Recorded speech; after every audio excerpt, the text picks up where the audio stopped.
Well, good morning, ladies and gentlemen. A very good morning to you and a warm welcome to this, the first Health and Adult Social Care meeting of this year. I am the Chairman, Councillor Bill Withers, and on my left is Councillor Anne Briggs, who's the Vice Chairman. And on my right is Maria, the subject matter expert from the Democratic Services. We've got a busy agenda today, and I'd ask you two things. One, to ask questions at the end of, if you've got questions, at the end of each subject, and please make sure they're related to that subject matter in order that we can pass through the agenda smoothly. And if you have any questions through the presentations, please indicate with a hand on your hybrid or raise your hand so the Vice Chairman can record that you wish to ask a question afterwards. There will be a comfort break during this select committee meeting in order that we can have a 5-minute break and come back and refresh ourselves.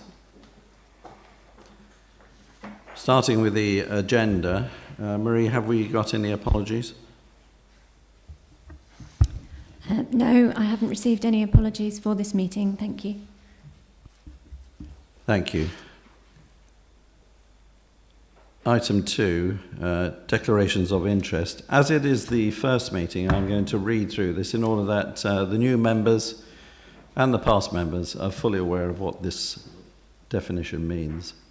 All members who believe they have a disclosable pecuniary interest in any matter to be considered at the meeting must declare that interest, and having regard to the circumstances described in Part 3, paragraph of 1.5 of the County Council's Members' Code of Conduct, leave the meeting while the matter is discussed, save for exercising any right to speak in accordance with para 1.6 of that code.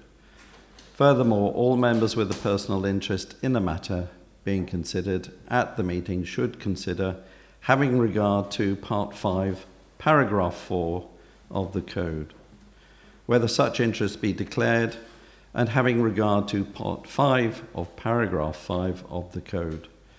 Consider whether it is appropriate to leave the meeting while the matter is discussed, save for exercising any right to speak in accordance with that code. If anybody has any questions, we do have our legal representative here, which could clear any matter up. Thank you. Item 3, minutes of the previous meeting. These are to be agreed by the past members of this committee, not the new members. If we can go through those. Are there any points that have been raised by past members? Or are we all agreed that they're a true account? Agreed.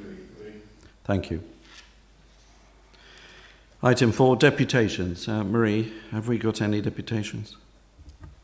We haven't received any requests to speak at this meeting. Thank you. Item 5, Chairman's announcements. I'll begin with some very good news. £58 million is being provided for the care providers within the county, and that's made up of 41 million government grant and 18 million from fees and subsidies.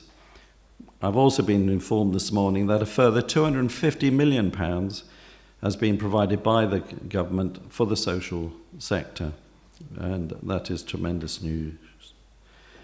Hampshire Together. Last year, a joint health overview and scrutiny committee was established by Hampshire County Council with representation from Southampton City Council to scrutinise proposals by Hampshire Hospitals NHS Foundation Trust in conjunction with the Hampshire and Isle of Wight Clinical Commissioning Group Partnership under the banner of Hampshire Together. Modernising our hospitals and health services programme. This relates to proposals for potentially building a new acute hospital serving the population of Mid-Hampshire.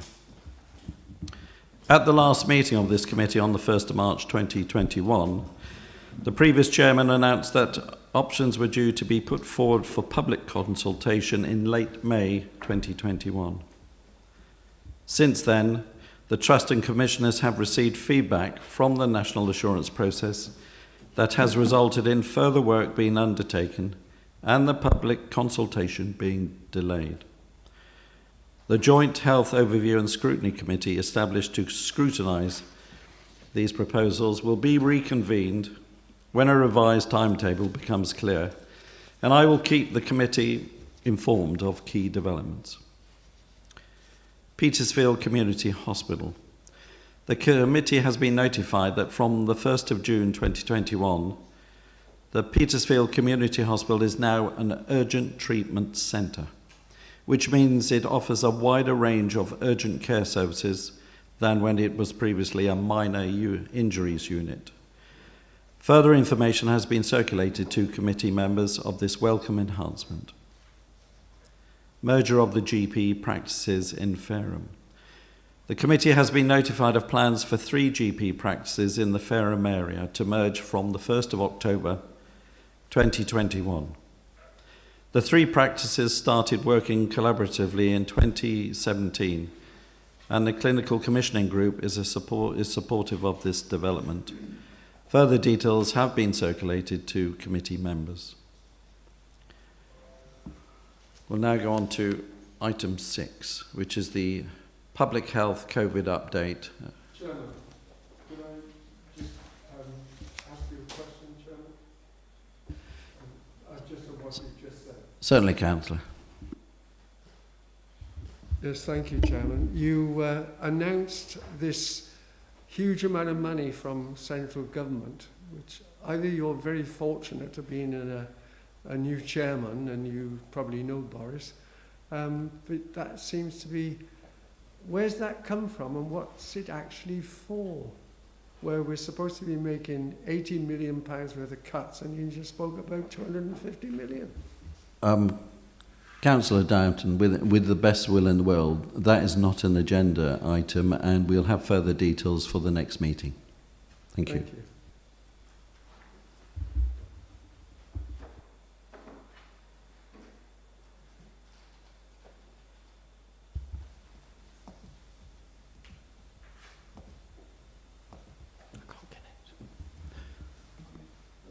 The presenter for item 6 is the Director of Public Health, Simon Bryant.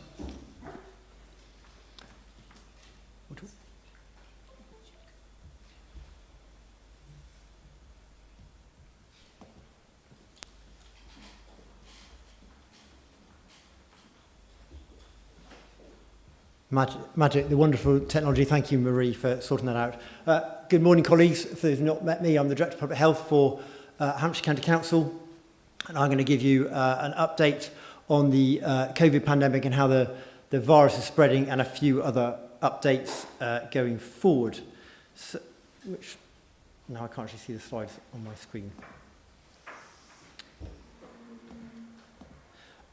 Colleagues, with regard... No.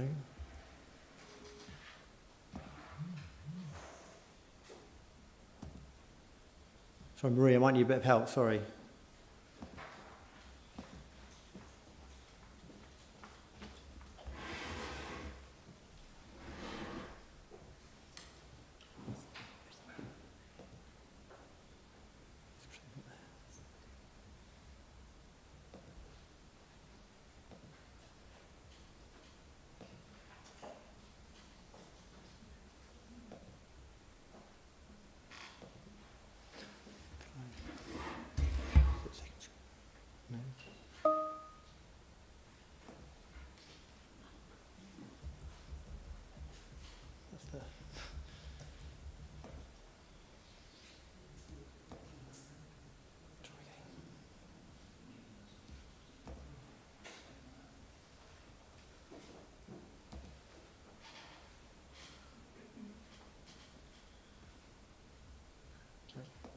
There we go. Apologies, colleagues. So this gives the weekly update, the case rates, and you can see how the virus is spreading. And we've seen most recently an increase in cases across the country, albeit a kind of slower rate. And that's really because of the really great vaccination program. Seeing colleagues in the back who've done a great job in leading that as we have as a system. But we're seeing slight increase in cases, most notably in the younger population, so the populations who are at college and working in the hospitality industry and probably making use of the hospitality industry in, as they do. So when we look at our weekly case rates, you can see this by lower super output areas. You can see the areas with darker have got more cases. And you can see on the right-hand side our R rate, which shows how much the virus is spreading, is 1.0 to 1.3. So it shows it is spreading. We don't have an R value for anything smaller at a geography in the southeast of England. It doesn't come down to our local areas, but we can see that there. So it is increasing, and that's mainly due to the Delta variant, and I'll talk about that later on. And then when we look at ceremonial Hampshire, as it's nicely called, you can see across the pandemic the rates of infection and the number of people infected across Hampshire, being the dark blue line at the bottom, and then the other areas there. So within Hampshire, our population has been less affected than other areas locally, which is really good news, partly due to our population, partly due to the way our population's reacted, and then most recently how effective the vaccination program has been taken up by our population in Hampshire. Moving through fairly quickly, we can see the epidemic curve, and we can see at the peak we had 1,600 cases in a day, but now we're a much smaller number, and we know that we have seen small increases in cases during targeted case finding where we need to do that, so we are looking at that. And this graph, they're all on the website, you can see, and I realise it's a small graph, the variation by district, and you can see there basically we're all moving in the right direction, with the Hampshire rate at 47.4, so that's number of new cases, the rate of new cases in the last 7 days. But the bottom table, I can assure you it's much smaller numbers. We've only had 24 cases in the last 7 days in the over 60s, and that's because our vaccination programme has been so well implemented. So yes, we are getting cases, but the over 60s are not getting it as much as others. And that's really illustrated by this graph here, which shows on the left-hand side all ages. You can see our rate is increasing, but again, our over 60s rate is not. And that's really good news because we know the over 60s and those with long-term conditions are more likely to get sick and have hospitalisations. And when you look at it in a different format, you can see the dark blue area here on the right-hand side is that younger cohort again. So basically, we are seeing highest rates in 15 to 24-year-olds, but they're young and they're fairly healthy, so their hospitalisations are not occurring. Really good to talk about the variants of concern or variants under investigation. You've heard a lot about those. So the Delta variant at the bottom, we've seen an increase is moderate. This has changed in the last week, and our extended periods of restrictions, so the fact that the Prime Minister extended the last period of the roadmap by a month will really help us to really push out the vaccination programme. I'm looking at the back because my colleague Jenny Irwin's there who's leading that. We're really pushing that really hard to make sure we use this period of 4 weeks really well to vaccinate everybody and prevent spread.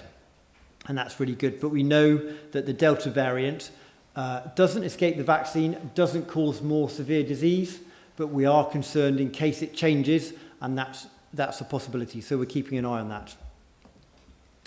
And then when we look at our vaccination rates across Hampshire, you can see the top line is our population. The second line is our first doses, and the third line, the lighter blue line, is our 2 doses. So we can see we're doing very well there, and you can see by district, bearing in mind that those districts with younger populations will have less uptake because they haven't been eligible. So we're working through that, but it's going extremely well, and we're kind of pushing that. And if there's an area with lower uptake or a population group that is not taking the vaccine up as we would like, we work very closely to provide maybe a bespoke service or some targeted communications around that.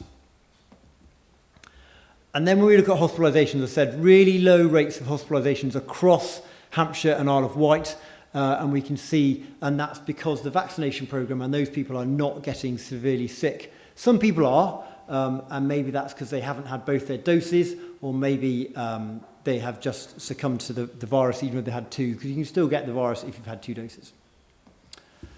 And then when we look at intensive care beds, and one of those things you'll remember throughout the pandemic is that was a really key factor for us to where the hospital's getting overwhelmed and actually wanted to protect that. So we can see those rates are really low of COVID patients.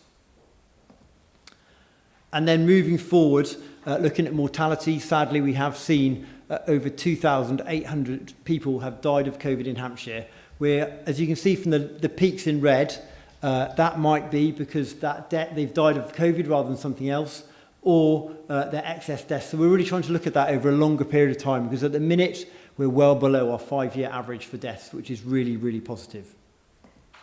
On the website, it gives a bit of a summary of where we are. And the key thing I haven't talked about is positivity. So our weekly positivity rates are now low in all districts, with Test Valley and Basingstoke and Rushmore at the highest. But because it's below 5%, that shows our pandemic is under control. Just wanted to move on to testing, just to assure colleagues there's an awful lot of work going on testing to ensure that people can still access local testing sites if they've got symptoms. So we have these sites across the county. These are local testing sites. We also have mobile testing sites which move around the county to ensure that people can access those.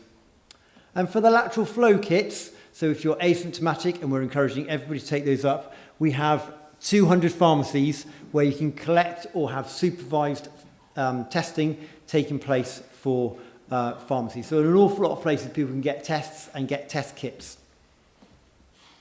And that gives a summary of where we are. Colleagues, I'll stop there. Happy to take any questions on the pandemic, or Councillor Withers, I'll take those at the end if that's more helpful. Very happy. Councillor Rod Cooper, you've got a question. Yes, thank you, Mr. Chairman. Drilling down into the Rushmore figures, as I tend to do, I notice that we're still lagging a little bit behind on the vaccination of the 60 and over age group, which is a little bit concerning. What's being done with regard to that to get that nearer to where it was, because where it needs to be? Because looking at the figures that you're showing there, it was showing 91%, and we are behind the curve of other areas. A couple of things there to pick up. So absolutely right, we need to get that vaccination rate up there. We've done a lot of culturally appropriate communications, connecting with those communities that may take it up less. So we've done a lot of work there. There is something around the data in Rushmore which causes a little bit of a challenge, because some of the people are out of the country and therefore not able to get the vaccine because they're not in this country, but still on the list. So we're doing work there. We've also increased the opening times of our vaccination centres in Rushmore, so that actually, particularly when we did that surge testing, we have done that. We've connected our vaccination centres to the testing centres, so if you go to a testing centre, you get encouraged to get vaccination at the same time. So an awful lot of work. We met with Rushmore Borough Council last week to really take another look at what we can do, working with all those communities. So an awful lot going on. I'm really happy to pick up outside if there's anything further. Thank you, Simon. Councillor David Harrison. Thank you, Chairman. Good morning. Simon, you're probably the most extreme example of somebody that's had to hit the ground running when you were appointed to your role. So well done, and thank you for all you're doing. Are we officially into a third wave, and what defines a wave? And secondly, how significant is long COVID? I've heard about people suffering from symptoms for many months after they've first suffered the disease.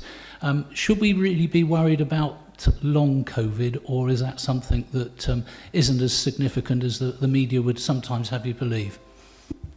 Thank you for those comments, really helpful. So when we look at waves of infection, I guess there's three things we look at. One is the actual number of people infected, one is the hospitalisations, and then sadly mortality.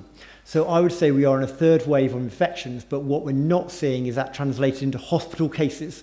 So that's really positive. So what that means is people are getting sick, or they're testing asymptomatically, because we know a number of people get that, but it's not turning into people who are getting severely ill in the main. So when we look at the wave of hospitalisations, we're not there. We're likely to see an increase in the autumn of more cases and a lower proportion but more hospitalisation. So I think we're in that beginning of that third wave, and we're doing all we can, which is why I think it's really important. I know frustrating, but how we manage meetings like this, still showing we're COVID safe and COVID secure for all those things. And I'm sure, colleagues like Graham are kind of absolutely tolerant, but I'm carrying on talking about these messages that I've done for so long, and I think the population's getting a little bit frustrated and tired, and I understand that. So how we carry that on. So yes, I think we need to keep an eye on that and make sure that we understand who's getting it and what the impact is. With regard to long COVID, yes, we do know it is a significant issue for a small proportion of people, a small percentage of the population, but actually it's a significant illness, and knowing people who've had that, some of it's around cardiac, so heart issues, some of it are long-term lung issues. Many people will get better, but it could take a long time, 1 to 2 years. Obviously, it's a new disease, so we don't know what's going on. And I know health service colleagues are setting up long COVID clinics, multidisciplinary clinics, to make sure we can support these people in their best way, from some very young children to older people. So it's really important. And as we look at our joint strategic needs assessment, we'll be taking those things into account to make sure, as we understand our health of the population, it's going to be different following COVID. So what do we do there? I think it's a really important issue that we keep an eye on and do some work on going forward. Thank you. Thank you, Councillor Harrison. Councillor Never Penman. Thank you, Chairman. Mobile testing centres, how many have we got? How long do they normally stay in each area? So the mobile testing units, so I'm just counting, I think we've got 11 in our patch. So those are 11 sites that they go round. So these are the vans. We're trying to make them more regular so that, they're in Basingstoke for a couple of days and then they go to Andover, for example. They move around the patch. So when colleagues will be aware, we did the work in Rushmore with the case finding, we brought in extra vans. So we got 5 vans in that place. So they move around the patch. We have 4 in our patch that move around across the patch, and I'm happy to share, I showed you where they were, and we plan that really carefully over the next month. Can I just ask one more question, Chairman? Quickly. As far as the New Forest area goes, Tottenham, Southampton area, how often do they attend that area? Could I come back to you with specifics on that? But there's lots in Southampton as well, so there's 4 centres not under my jurisdiction where people can go. That's on top of the local testing sites. And one of the things we found, not wrongly, in the New Forest, we've had to move them around because as tourism's opened up, their car parks are not available because they want them for parking for people to enjoy the New Forest. So we've had to move them around a bit. So let me just check where we are with the latest position and come back to you. If that's okay, I'll do that outside. Thank you very much. Councillor Alan Dowden. Yes, thank you once again, Simon. Thank you for everything that you've done, because you've had a difficult job over this last 18 months or more. Can I just ask you a couple of questions? In regards of the vaccination programme by the NHS, they've been remarkable, and public health have worked well with them, of course. But can I also bring on the issue, because it is becoming an issue, with the burnout, if you like, of the staff, because this has got to be maintained, and of course there will be future variants, so the experts are telling us, and of course we don't know how the vaccines are going to deal with any future variant. But on top of that, my other main question will be the influenza jab this year. They're expecting something a lot worse because there was nothing basically last year, and so they are really concerned about that. How are we going to cope with it all, or the NHS? So a couple of points there, and colleagues from the NHS will be able to answer other aspects. So you're absolutely right. We need to think about how we embed the COVID vaccination in the routine vaccination. So those that are eligible for flu, I think, will be part of the routine programme for COVID. And we're just looking at, the scientists are looking at, can you do COVID and flu together? Because at the minute you have to have them 7 days apart. So that is obviously a logistical nightmare if you've got to call in somebody on one Saturday and the next Saturday. So we're looking at that and how we regularise that, because we know the flu programme works really well, the vaccination programme works really well each winter. So how do we do that for COVID? And one of the things we are thinking about is how, and not thinking planning, is because we know this winter COVID rates might be low, but flu might be higher. The NHS copes brilliantly every winter. So how do we make sure we're planning across the board for winter pressures, including in Graham's department and others, in terms of what we need to do for planning for winter? The teams, you're absolutely right, have been vaccinating brilliantly for months and months, and I think Jenny will talk about that in a minute. And we've got lots of extra staff, volunteer staff, which has been amazing. But you're right, the fatigue of staff is really key across the board, and I think we're all beginning to feel this. And when this pandemic started, I remember having a conversation with our chief executive saying, well, it may just fizzle out or it may go in the wrong direction. And sadly, we've been still doing that. So winter planning needs to be really comprehensive, and how we encourage the flu vaccination uptake at the same time, because you're right, if we've got low immunity this year, not necessarily, but we are prepared for that alongside other winter illnesses that we are used to seeing. So we're planning that really carefully. Thank you, Simon. Item 7 is the NHS COVID update, and presenters Jenny Irwin, the Senior Responsible Officer for Hampshire and the Isle of Wight COVID-19 vaccination programme, supported by Dr. Derek Sanderman, Chief Medical Officer.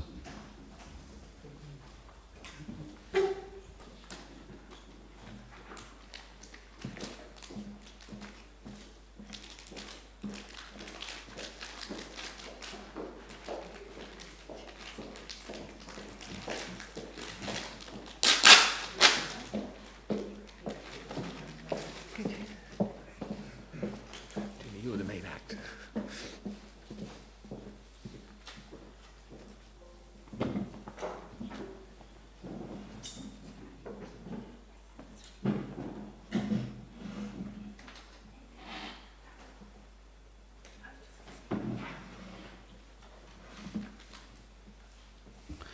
A warm welcome to you both today.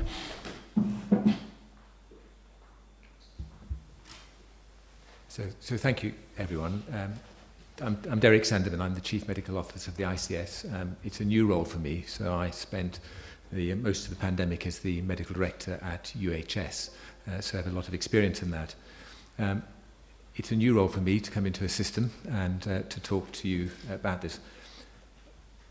I have a variety of things I could talk about and things that I might want to reflect, and given it's a new role and looking back, there's a lot I would like to share. But I will choose just a couple of things and be brief, as Jenny is really the one who's been doing this programme and responsible for delivering it, and I'll have the detail for you. I think we should reflect that we've done really well as an NHS in terms of coping with this, and in some areas we've done remarkably well. I think two areas that stand out for us is the vaccination programme that Jenny's led, but I also want to just talk a little bit about research and innovation, and it's one of the areas that the UK has done really well in this area, and it's not through chance, it's through a focused effort. Some years ago we created something called the Clinical Research Network, which was a national infrastructure award body that supported trusts to develop clinical research centres and to distribute that across all trusts and make all trust research active. And the focuses were really very much on the interests of the universities in that area and to focus on the research that they could do well. However, how that stood us in such good stead as a country is when the pandemic arrived, we focused our whole research effort onto dealing with the pandemic, and that was research in clinical trials where we led the world and showed effective and, equally importantly, ineffective therapies that improved the prognosis significantly for patients who had severe COVID, and also in developing the vaccines and the trials, and even the ongoing trials now in terms of which is the best vaccine for variants and how we can do things, as Simon talked about, combining the flu vaccination and the not. Vaccination and COVID. So, an outstanding performance, and there's many things that I could talk about. If you forgive me for one moment, I want to just reflect about pandemics, and there's a relevance to this part of the conversation. We've had pandemics for as long as we know. In fact, the pandemic started when we moved from hunter-gatherers to farmers, because pandemics come from zoonosis, infections we gain from close association with animals. And that move from hunter-gatherers to farmers was not inevitable. There was a long period where it was uncertain whether it would succeed, and that's because of pandemics and infections in the population. And probably the biggest but not recognised pandemic was when European settlers and colonialists went into the South Americas. And guns kept them safe, but actually it was the zoonosis that we took across to a naive population that actually wiped out most of the indigenous populations in the Americas. And so they've been there for a while. And as Europeans, we'd got used to those zoonoses and developed immunity, but we found a population who hadn't done that, and it was devastating. So pandemics come, and will continue to come. They have a cycle. They tend to come about every 80 years. That frequency is predicted to get much more. And they last about 2 years, and that just seems to happen. So the importance of this bit of the conversation is to say, why do they last about 2 years? And there are two reasons for that. Either we wipe out the vulnerable population, so in the plague that took up wiping out more than half the population of England and probably spread us about so much that we no longer were vulnerable. Or more commonly, and in viral pandemics, is the virus mutates. And when it mutates to be less virulent, and as a result of that, less infectious and less threatening to health. So what's different about this one is two things. Our lockdown means that the 2-year cycle will be much longer. We're not wiping out those vulnerable people, fortunately, and we are prolonging the rate of infection and herd immunity. But the second one, if anyone thought that was wrong, is this virus is not behaving normally. So instead of mutating to become less virulent, to kill less people, it hasn't. It's become much more virulent, much more infectious, and it's moving down to be make younger people who, thank goodness, were not vulnerable to the first outbreak, or as vulnerable, are now becoming more vulnerable. This is becoming more deadly as the virus progresses. And it's a long introduction to say the only way out of this is truly vaccination. And so the second point is the success of the vaccination programme has been so pivotal to our way out of this, and is the only way out. And I'll stop at that point. Hand over to Jenny. Brilliant. Thank you very much, Derek. There's a number of things that I just wanted to to let you know about, just by way of intro, really. The Joint Committee for Vaccinations and Immunisations, the JCVI, way back at the beginning, put the cohorts together in the order in which that we should be vaccinating people. And as Derek said, that was absolutely based on clinical risk. And we're very lucky as the NHS in the UK that we had the JCVI guidance to follow, because many of my international colleagues have really struggled with how you form an orderly queue with the context of all the ethics that go with that and who you protect first and why. So it's fantastic to have such a clinically led, evidence-based programme to follow. And with age being the highest risk factor that you could possibly have, we vaccinated people, broadly speaking, in order of age.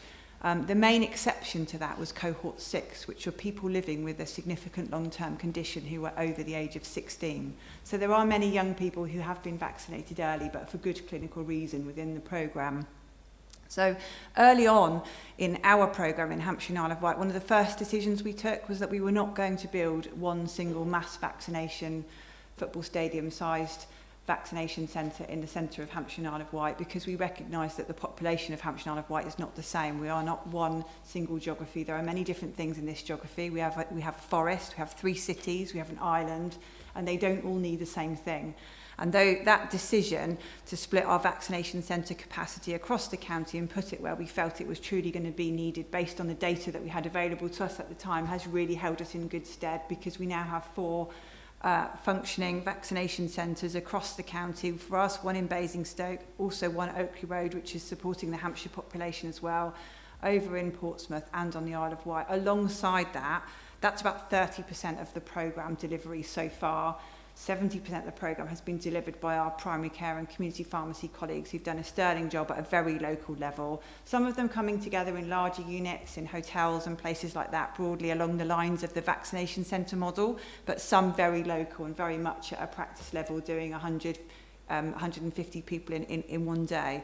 So we've tailored the programme to the needs of each local population, and that's based on the number of people in each of those cohorts. People have come forward at different times. Some parts of our health system are further ahead than others in numerical terms, but as Simon said, that's for good reason, because some populations have lots more younger people in them than other populations. So you would expect, for example, the Isle of Wight to be nearly finished.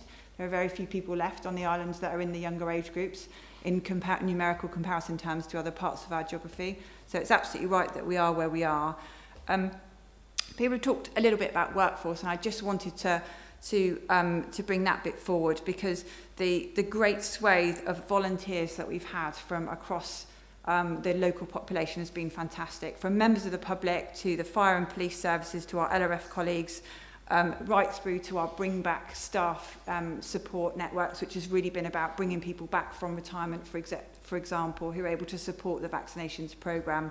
So there was a question raised about workforce and sustainability earlier, and I just wanted to focus on that, because for now, where we are, workforce is not the limiting factor to get us over the next couple of months, because we still have that sort of temporary galvanised workforce that's come back from wherever it was, or that's come from other industries. The Basingstoke Fire Station and the Oakley Road Vaccination Centre are both well staffed by airport staff who have been furloughed and not doing other jobs.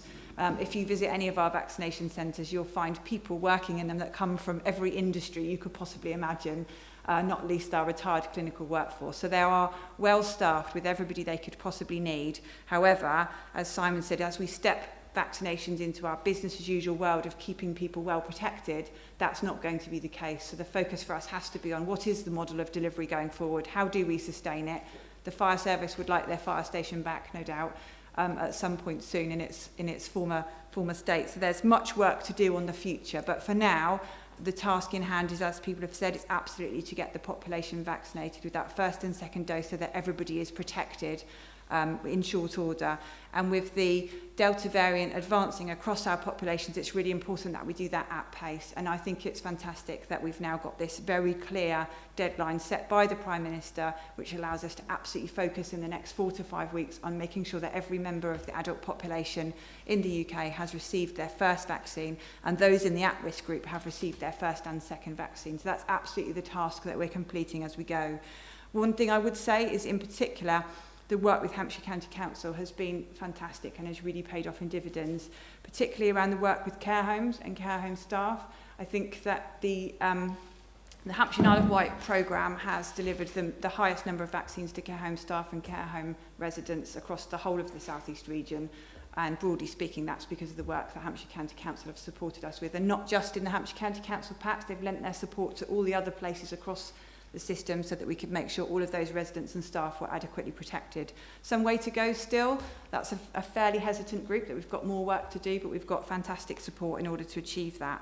There's also a programme of work which is led by the Directors of Public Health for Hampshire County Council, which is around the vaccination champions. So lots of recruitment ongoing, members of the public, members of particular groups, particular cultures, particularly hesitant groups, to make sure that those individuals come forward and really champion the need to get yourself vaccinated. So from the community, by the community, not health bosses telling people via, other modes, media, etc., but absolutely people championing the cause. I think there are two slightly different focuses now. Hesitancy is a well-known issue. We've got lots of local insights about which groups we need to target in which ways and how we provide bespoke models to all sorts of different groups of people, and we've been doing that. We've got a specific roving model which has been developed by Solent NHS Foundation Trust, and again they've been fantastic in developing a workforce which could go anywhere, whatever the need, whether it's a small community in Rushmore, whether it's something in the centre of Southampton City or something on the Isle of Wight. We have a team that can go there and deliver it and communicate well with that population and make sure that those needs are met. And so we've got lots of capability, but we now need to communicate really well with our public around, not just around hesitancy, but around apathy. Every member of the adult population needs to recognise that it's absolutely crucial that they get vaccinated. And with the younger people in particular, 18 to 24-year-olds, that is a bit of a struggle. It's less easy for people to see why they should get vaccinated, what the impact of that is. And Hampshire County Council's insights work has been amazing, because that piece of work's been fantastic for us to lean on and to take forward into our communication strategy to make sure that we communicate in the right way with the right groups of people, because hearing the same messages that some of our other populations who are more at risk in terms of their own health have heard is not necessarily going to hit the spot. So we need to flex up our communication model and messages, get out there and get the programme completed. and make sure that we target our efforts in all of the right places. I think I'm probably going to leave it there and open up for questions and comments if anybody has any. Hopefully that's covered it. Thank you very much, Chair. Thank you, Jenny, and thank you, Derek. Questions?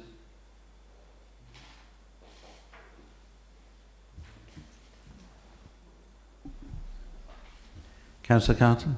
Thank you very much. Yes, I'd just like to ask a question about vaccination centres, if I may. There was a lot of publicity at the weekend. I think it was being called Grab a Jab. And you've mentioned about how vaccination centres were set up in Hampshire. I was just wondering, given the fact that you're really trying hard to get young people to take up a vaccination, are all these vaccination centres appointment-led, or are there any where people can just go and get a vaccination? Thank you. Thank you, Chair. Sure. So we've, as I said, this is absolutely about targeting the right communities for us. One of the things with Hampshire and Isle of Wight to remember is that we're quite far ahead in terms of our work that we've done comparative to other areas. So when you see places like London on the news that are stepping up football stadiums, etc., they've got a far greater job to do than we have because of the work that we've already done. So we are the furthest ahead in terms of our programme. But with each of the vaccination centres, they've taken a slightly different approach based on what's needed. The reason that we didn't put our services on the National Communications Network this weekend for the Grab a Jab walk-in stuff is because we've done local communications because we want the local populations to walk in. As soon as you put those centres on the national booking system, they're visible to everybody. So it's very hard to control which people walk in. And so people from outside of Hampshire and Isle of Wight are equally able to walk into all of those centres. And that's fine because ultimately it's one job for the whole population. It doesn't matter where you are, we would absolutely vaccinate anybody that came in. However, we do have some populations in particular that we want to target because we're worried about them and they do have that bigger job to do. So for our vaccination centres the weekend just gone, you won't have seen them on mainstream media because we targeted specific groups that we wanted to walk in.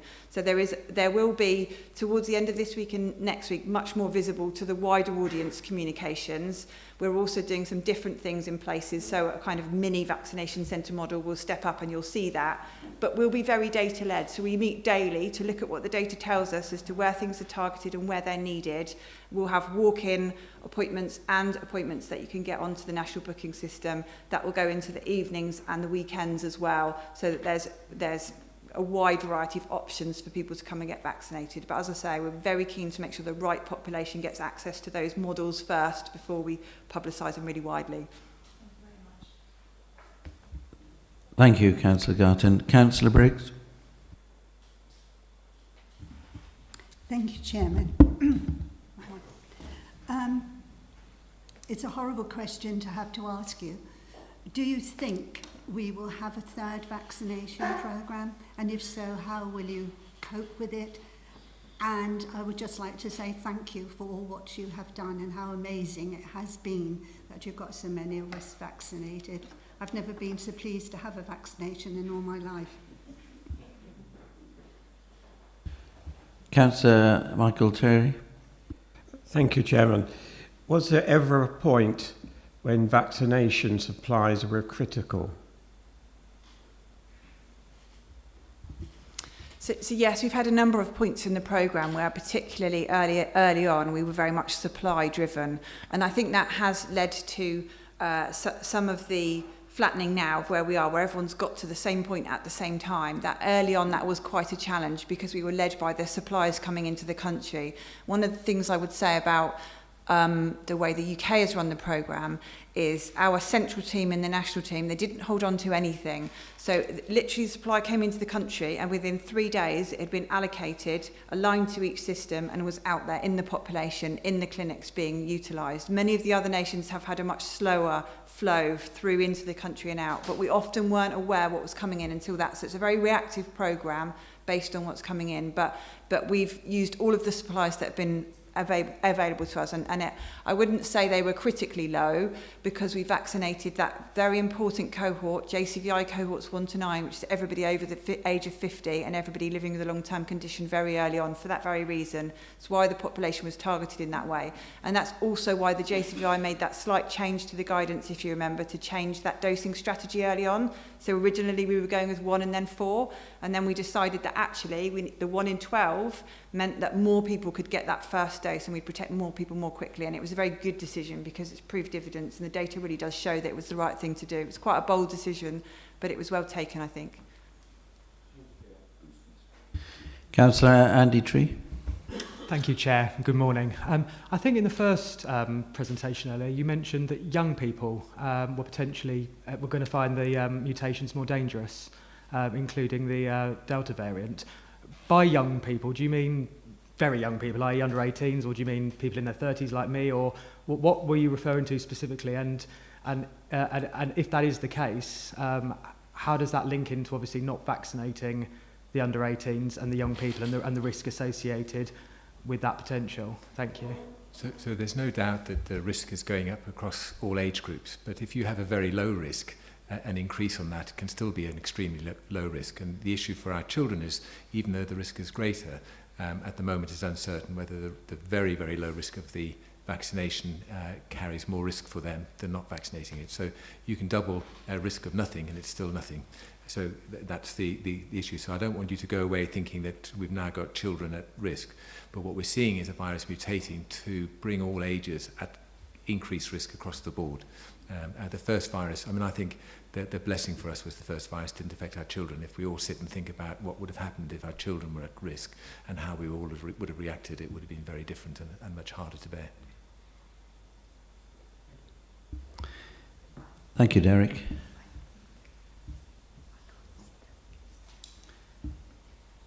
Was there a question from Councillor Tonya Craig? Thank you, Chair. It's only with regards to the vaccination programme for the young people.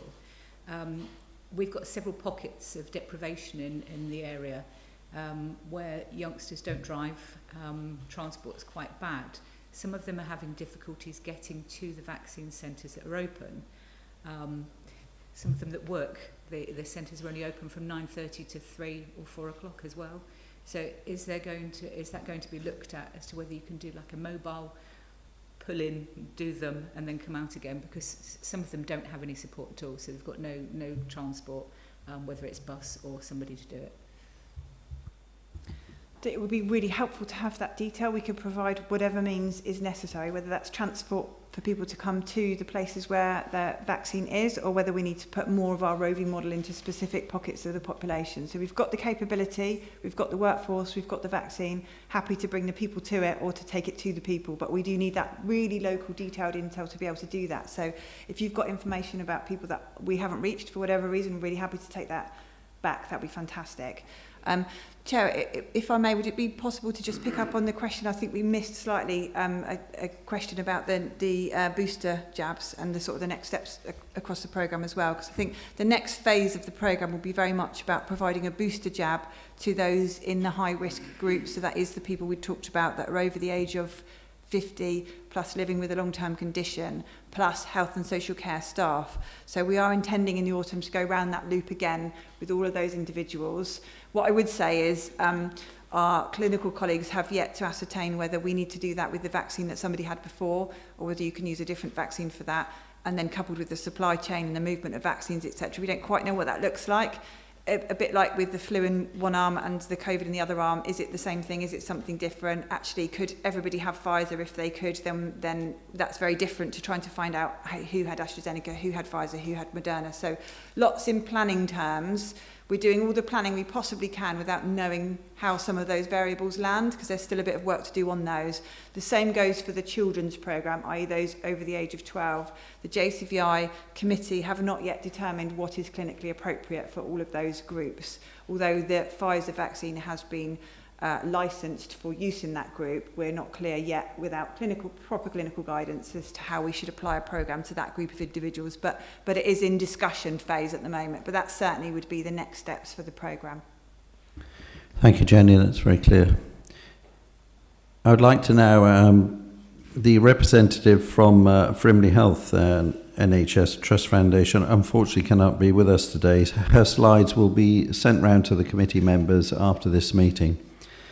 I would ask the committee, please, to now agree to note both of those updates on COVID-19. Agreed. Thank you, councillors.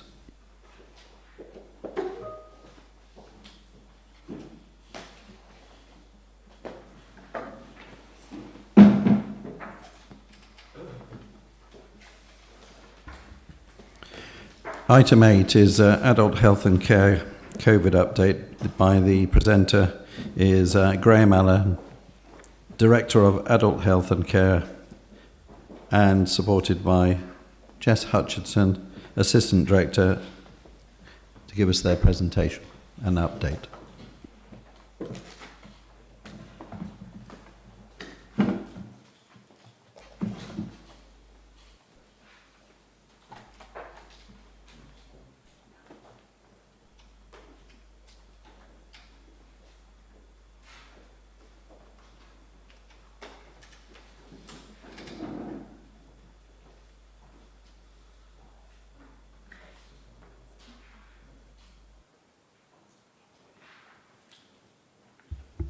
Perfect. Members, good morning. So, by way of introduction, I'm Graham Allen, Director of Adult Health and Care. My colleague Jess Hutchinson is going to take us through the first part of the presentation, and I will then follow up with a more detailed update in terms of the social care sector overall. Jess, over to you. Thank you, Graham. Thank you, Chair. So, we ended our formal... Thanks. We ended our formal response period at the end of March of this year, and I'm pleased to say that activity in this area is much reduced, but it's important to stress that we continue to monitor our performance with regard to the Care Act, and I'm very pleased to say that during the pandemic we never had to enact Care Act easements as a result of disruption to services, which has been really positive for the public. One of the reasons that we've been able to do that is we've been very systematic in monitoring people who, for a variety of reasons, have needed to pause their care, either because of limits to do with social distancing and safety and infection, or to do with choices made by carers and individuals. However, it's important to stress that obviously the pandemic continued to have an impact on those groups of people. And what we have been able to do is monitor them closely. We didn't pause home visits during this period, so social workers would still go and visit people at home. What we are doing is, of course, because of the advent of vaccination, we are able to increase those home visits now and make sure we see people, for example, or at home and haven't had contact for some time. But that phone support has been really key for people with services that have been paused to make sure that people are safe. We've also during the pandemic been involved with a number of homes where we supported with extra staff, or with public health advice, for example, with the support of public health, where there have been outbreaks. I'm very pleased to say that they are much, much diminished in frequency now, and in fact we have not had any of those needs for support over the last few weeks, but we're still there, obviously, if there are any isolated outbreaks in those kind of situations. The other thing that we have done is been careful to promote and quickly recycle any national monies that have been available and have been needed by providers, and that's something I think we've been doing well as making sure that we've had a number of schemes where we've supported unpaid carers through the use of targeted grants, and I'm pleased to say that that's worked well, and we continue to do that. I've already mentioned day services, which I think, because of the nature of their building-based provision, they have been disrupted, but I'm pleased to say that the vast majority of people, both in older adults and in younger adults, have returned to day services now. there is still some further growth that we can take forward once we know the impact of social distancing regulation and how that might change in future months. It's been very pleased we have been at the forefront of service user testing in those services to keep everyone safe. It's something that Hampshire has led the way on, and has certainly meant that people have been able to attend those services early. There are still some individuals who prefer one-to-one outreach support, and we've been providing for those too. As you may know, HCC Care provide the majority of residential respite services, particularly for people with learning disabilities, and we've been reopening those services. We still have reduced capacity because of all those reasons that we are used to with regard to social distancing and keeping people safe, but they are very much in recovery now, which is great news. Adults Health and Care work really closely with public health to develop the test and trace call service, and we have a 92% resolution rate in Hampshire, which compares very favourably with other areas. Because of the reduction in the need for the coronavirus helpline, we've now been able to bring that in-house as a service. As Jenny has already described, the Adults Health and Care were very much involved in supporting the vaccination programme.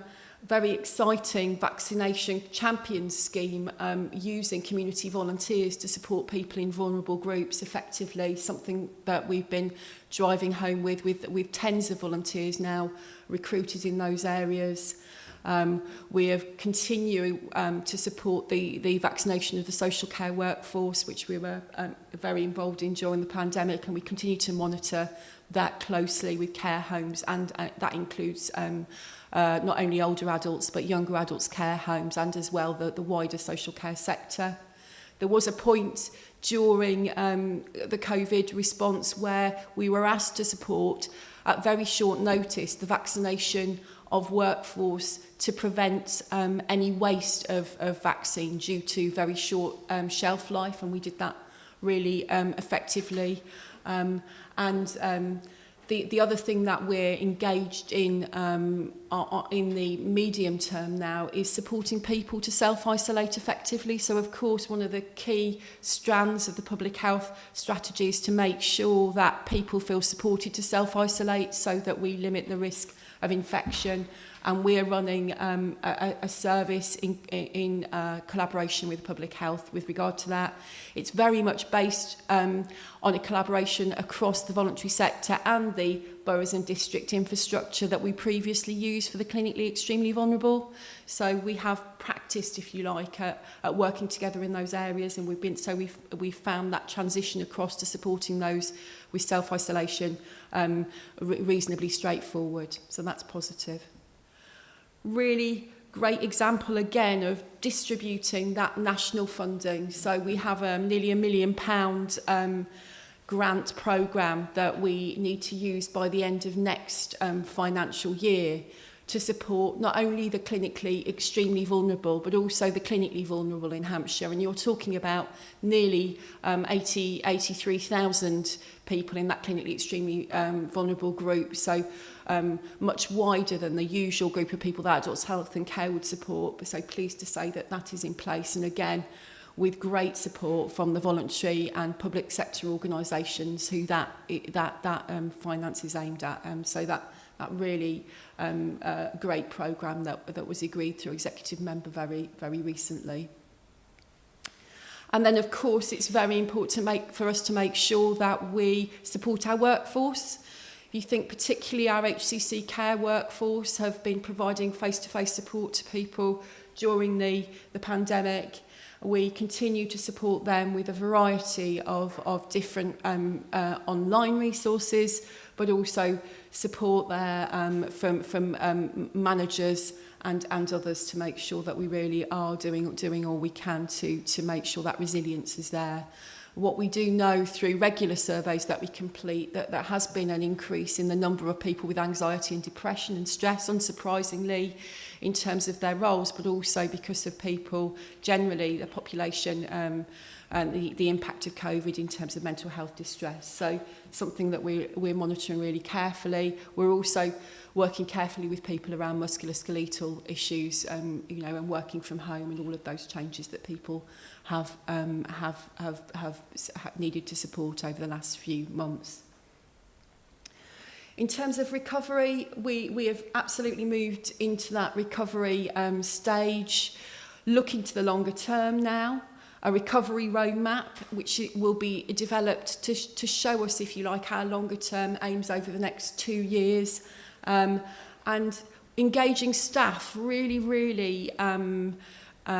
deeply in conversations around the future. So not just thinking that we want to return to normal, but wanting to take the best of what the working style over the last few months, whilst also, of course, making sure that people are visited at home when they need that, but also that people can come together face to face when it is safe to do so, in order to make sure that creativity and collaboration is promoted as it needs to be.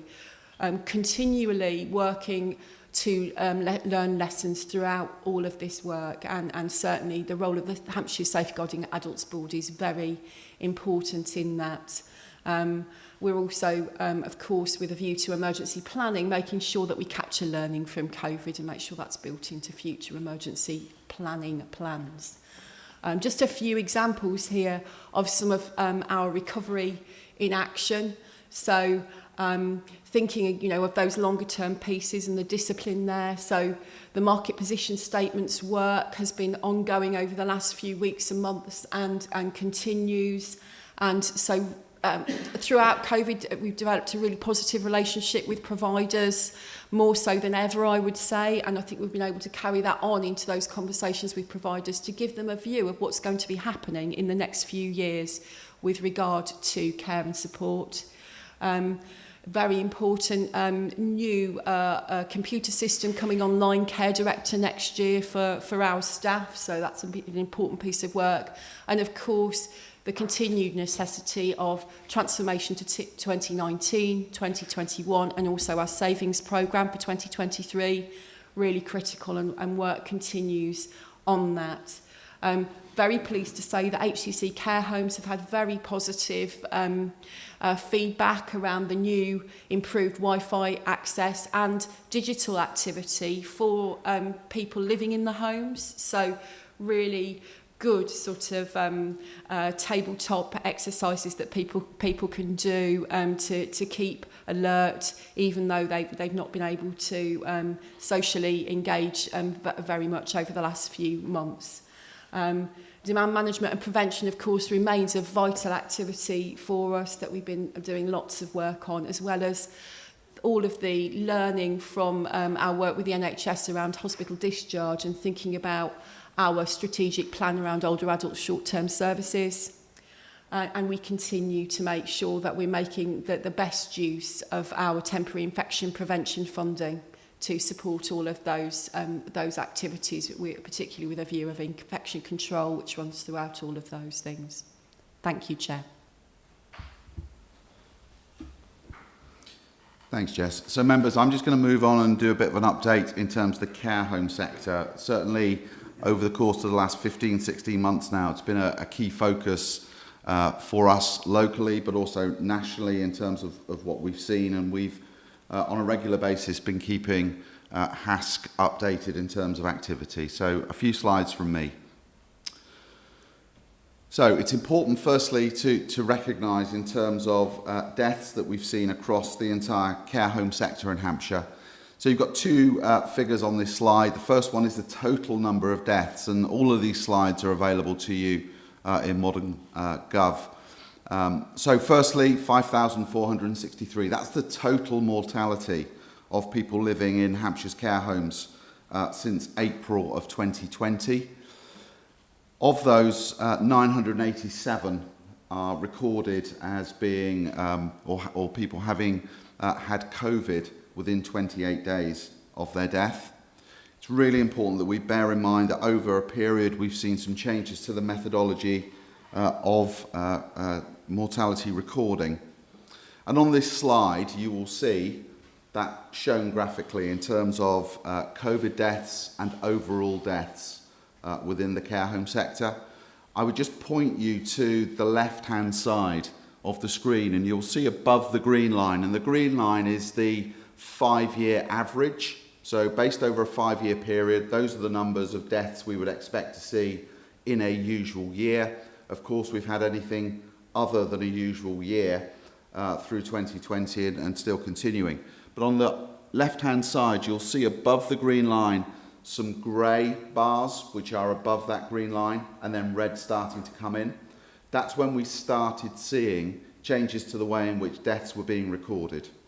So there may have been more people who died rather than 967 I've already quoted, people who had COVID, but it took a little while for the guidance to catch up with the recording on death certificates through GP notification and so on and so forth.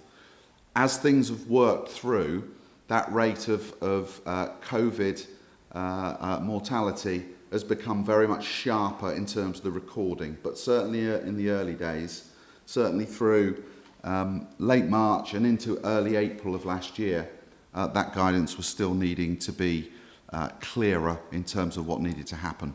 Very positively, we are now seeing, and Simon alluded to it earlier in his public health update, we're seeing the rate of death in care home settings below, significantly below from week to week, the rolling 5-year average.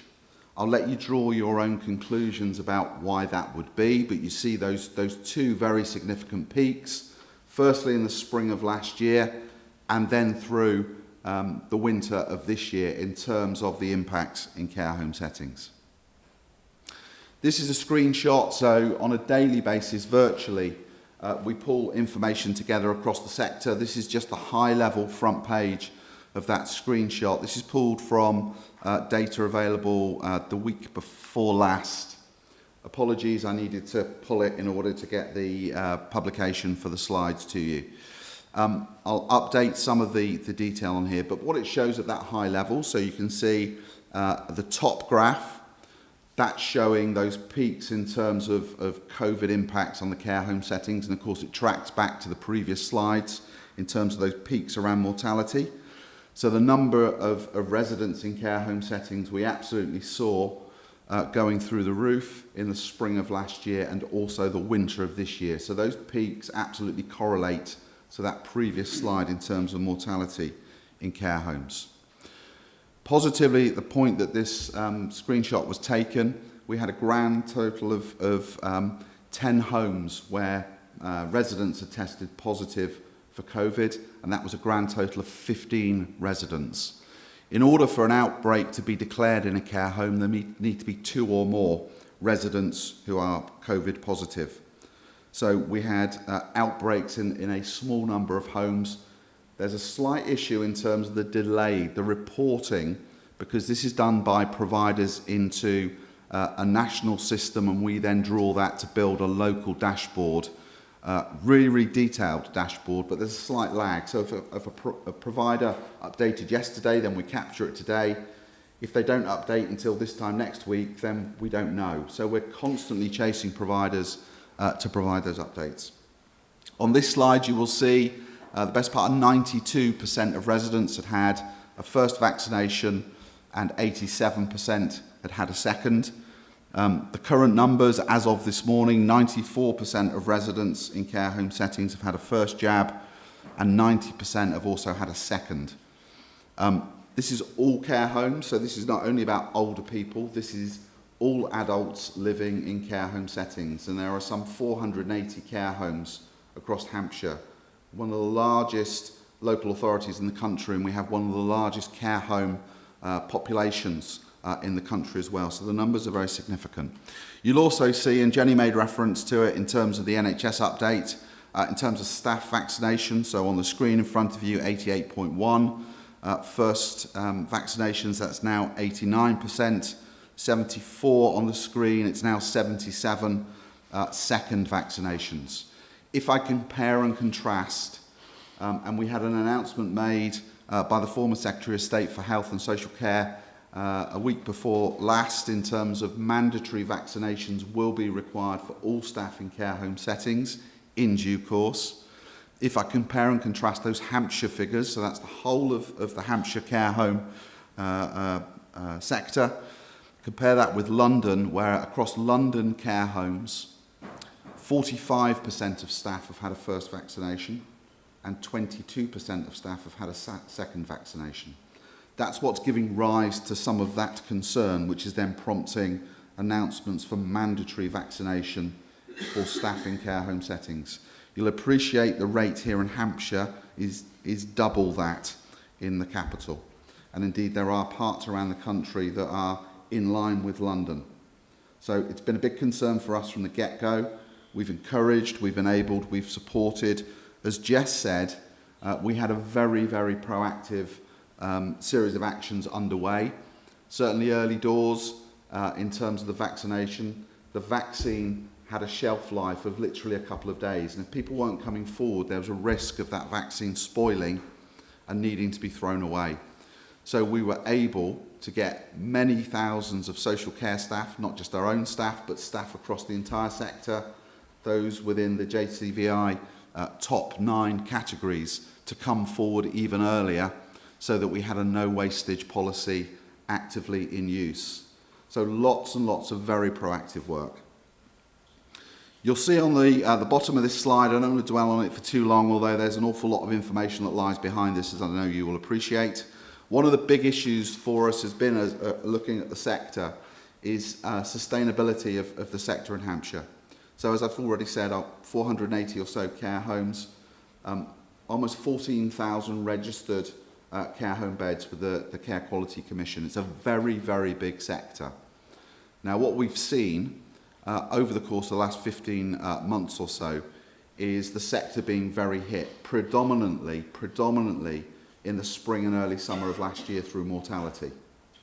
So what we have currently is, if you look at that bed base and the CQC, so Care Quality Commission registered beds, and there will be reasons beyond mortality why some of those beds are empty. Some of it will be due to a staffing challenge. Some of it will be to enable homes to have better quarantine or self-isolation within their homes. 75% of CQC registered beds are occupied.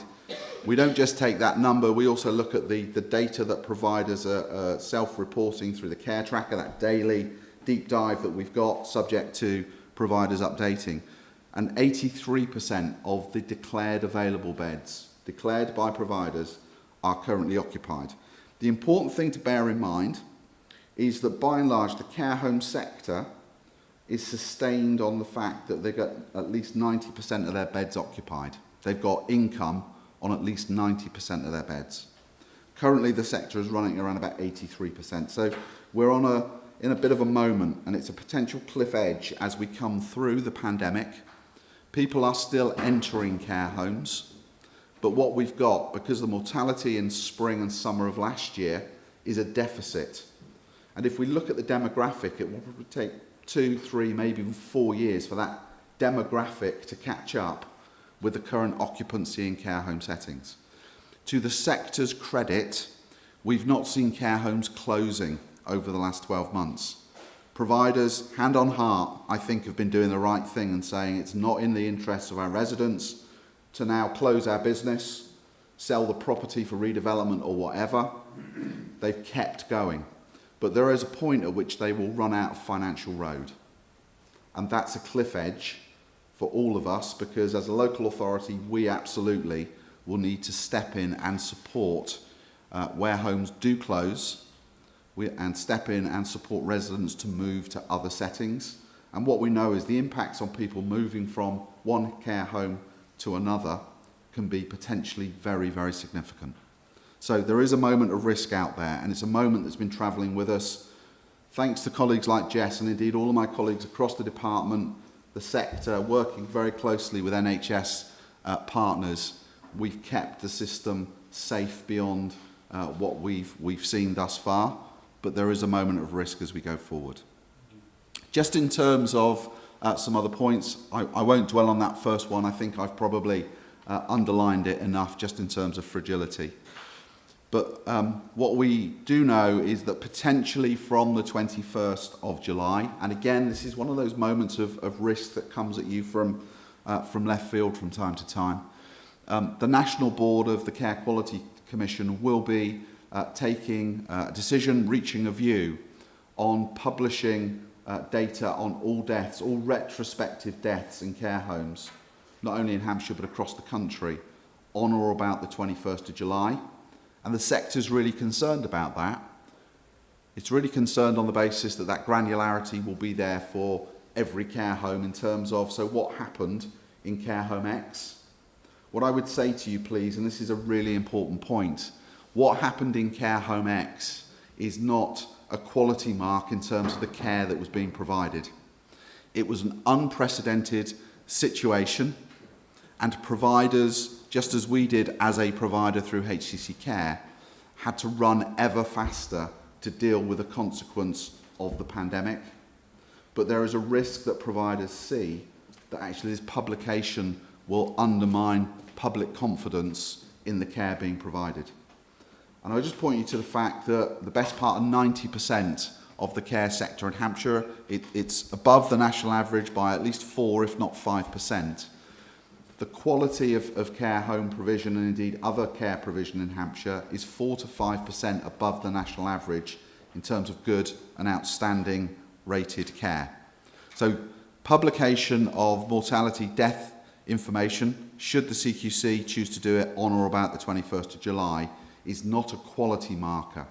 It's about public information or the access of the public to information. But it's something that the sector is concerned about. In terms of that earlier information with regard to support to the sector, so you'll see at the bottom bullet point here, so far £41 million has been paid out by us, and that's government received grant funding. It's typically for infection prevention and control, which has gone out to the care sector, the majority of it to the care home sector, and in addition to that, Hampshire County Council has uplifted its fees, made additional support of the best part of 18 million available to providers as well. The chairman made reference to an announcement made yesterday. I'm sorry, members, that was my fault. I mentioned it this morning when I spoke to the chairman. An announcement was made by the Department of Health and Social Care yesterday. We're awaiting detail, but that announcement is for a further 250 million of funding to both support infection prevention and control and also testing in care home settings. The current grant funding, and it's come rather like the pandemic in a series of waves, has been time limited. And the funding that we've provided to the sector thus far technically has to be spent by Wednesday of this week. And if the money isn't spent by providers by Wednesday of this week, if we haven't got it out the door in order for providers to spend, then it's subject potentially to government clawback. The announcement made yesterday is that further funding for a further 3 months will be made available, that 250 million. We're awaiting detail, as I say.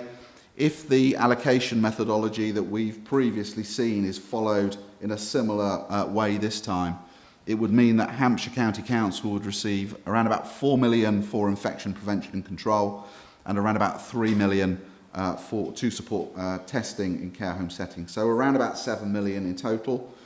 I'm sorry, I'm rather long in the tooth now, so until I see the actual allocation, I don't get too excited. It could be 7 million, could be more, but of course, it could be less. So we wait that with interest. And that's me done. Thank you very much indeed. Thank you, Graham and Jess, and let's hope the cup is half full and not half empty. Councillor David Harrison. Thank you, Chairman. Even before the pandemic struck, this committee was concerned about the necessary levels of support for people who are in a caring capacity, usually in a home situation, caring for other family members. And whilst I think it's entirely right we think about the resilience of the workforce, and we provide as much support as we can for all the incredible care workers that Hampshire County Council employs, I do think that we need to think about people who are caring 7 days a week, 365 days a year, who don't have the same accessibility to support. And I wonder if you might mention what we're doing for those. Thank you, Councillor. Really, really good question. When I was talking earlier around the return of services, the people that most impact from that are carers as well as service users. So when we were talking about the day services, for example, we have now 800 people with learning disabilities with their carers who have returned to day services now after a period where we were regularly monitoring, contacting families and providing what we could and putting in place alternative services should those normal day services not be available. And similarly with residential respite, where somebody might not have been able to access that in the normal way, we were, for example, putting in outreach support into somebody's home.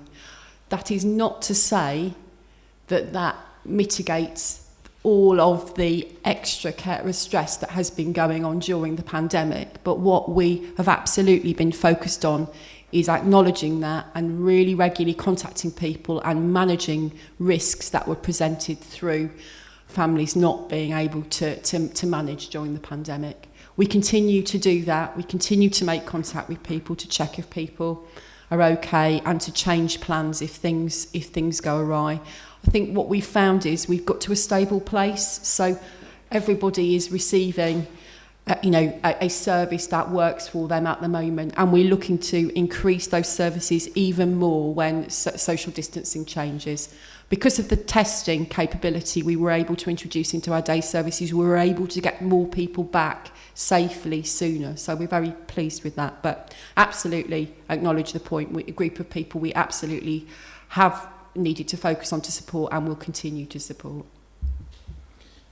If I could just add a little bit more. So one of the things that we did early on, so in the spring of last year, and this was part of our overall response architecture, is working with our brilliant voluntary and community sector partners. We established a carers partnership arrangement, which is chaired by a carers voluntary sector organisation, but working across with partner organisations across the entire county of Hampshire.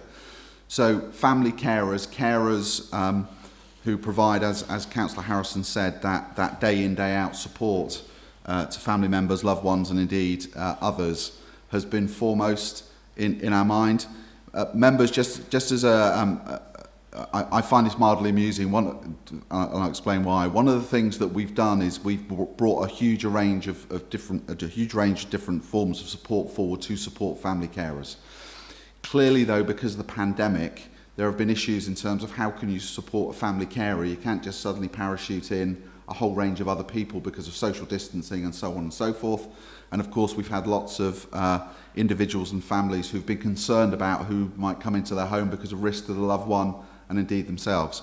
One of the things, though, that we've done, and this is what has made me smile, is that carers told us through that Carers Partnership Board arrangement that if they could receive a direct payment type arrangement, a payment that they could then arrange care to give them a little bit of respite, that would greatly assist. So one of the things that we've done is we've offered every single informal carer a £200 payment in order for them to then put in place the kinds of services and support that would enable them to take a bit of a break. And of course, we've done that in a way that allows us to track the money, it's public money, and so on and so forth. The number of calls that we received thinking it was a scam to say, I've suddenly had somebody contact me offering me 200 quid, where's the catch? There's been no catch. We've gone around that, made sure it's really clear this is legit, this is to enable informal family carers to take a break in a way that they deem to be appropriate using that funding. It's gone down a treat. But it is something, as we continue to go forward with the current social distancing, the imposition that individuals have faced, as we all have faced, as we move through, there is a huge amount of stress and pressure. So when we talk about fragility, we're not just talking about fragility of the health and social care workforce, we're talking about fragility across all of our communities and in some particular pockets. where it has been 24/7 for 16 months in terms of lockdown. So we absolutely recognise it. We go incredibly diligently into that space, but we still recognise the risk. Councillor Neville Penman. Thank you, Chairman. Well, my question was about respite and how you allocated the reduced service that you were doing. But what you've just said, I think that's a great idea. Yeah, thank you. And I would say, as Jess covered, so we have, over a period of many weeks now, been reopening bed-based respite provision, but it needs to be done on a slightly different basis, just in terms of social distancing and so on and so forth. What I would say is that for the majority of the last 16 months, respite provision has been closed. And one of the reasons it's needed to be closed, hence the pressure on family carers and others, is that in order for somebody to go into a respite bed, they needed to self-isolate for 14 days before they got into the respite bed, which meant actually the purpose of the respite was then slightly bizarre and slightly cockeyed on the basis that somebody needed to self-isolate in order to take respite. And similarly, those regulations applied at the point that the person left the respite. They had to self-isolate for a further 14 days when they return home.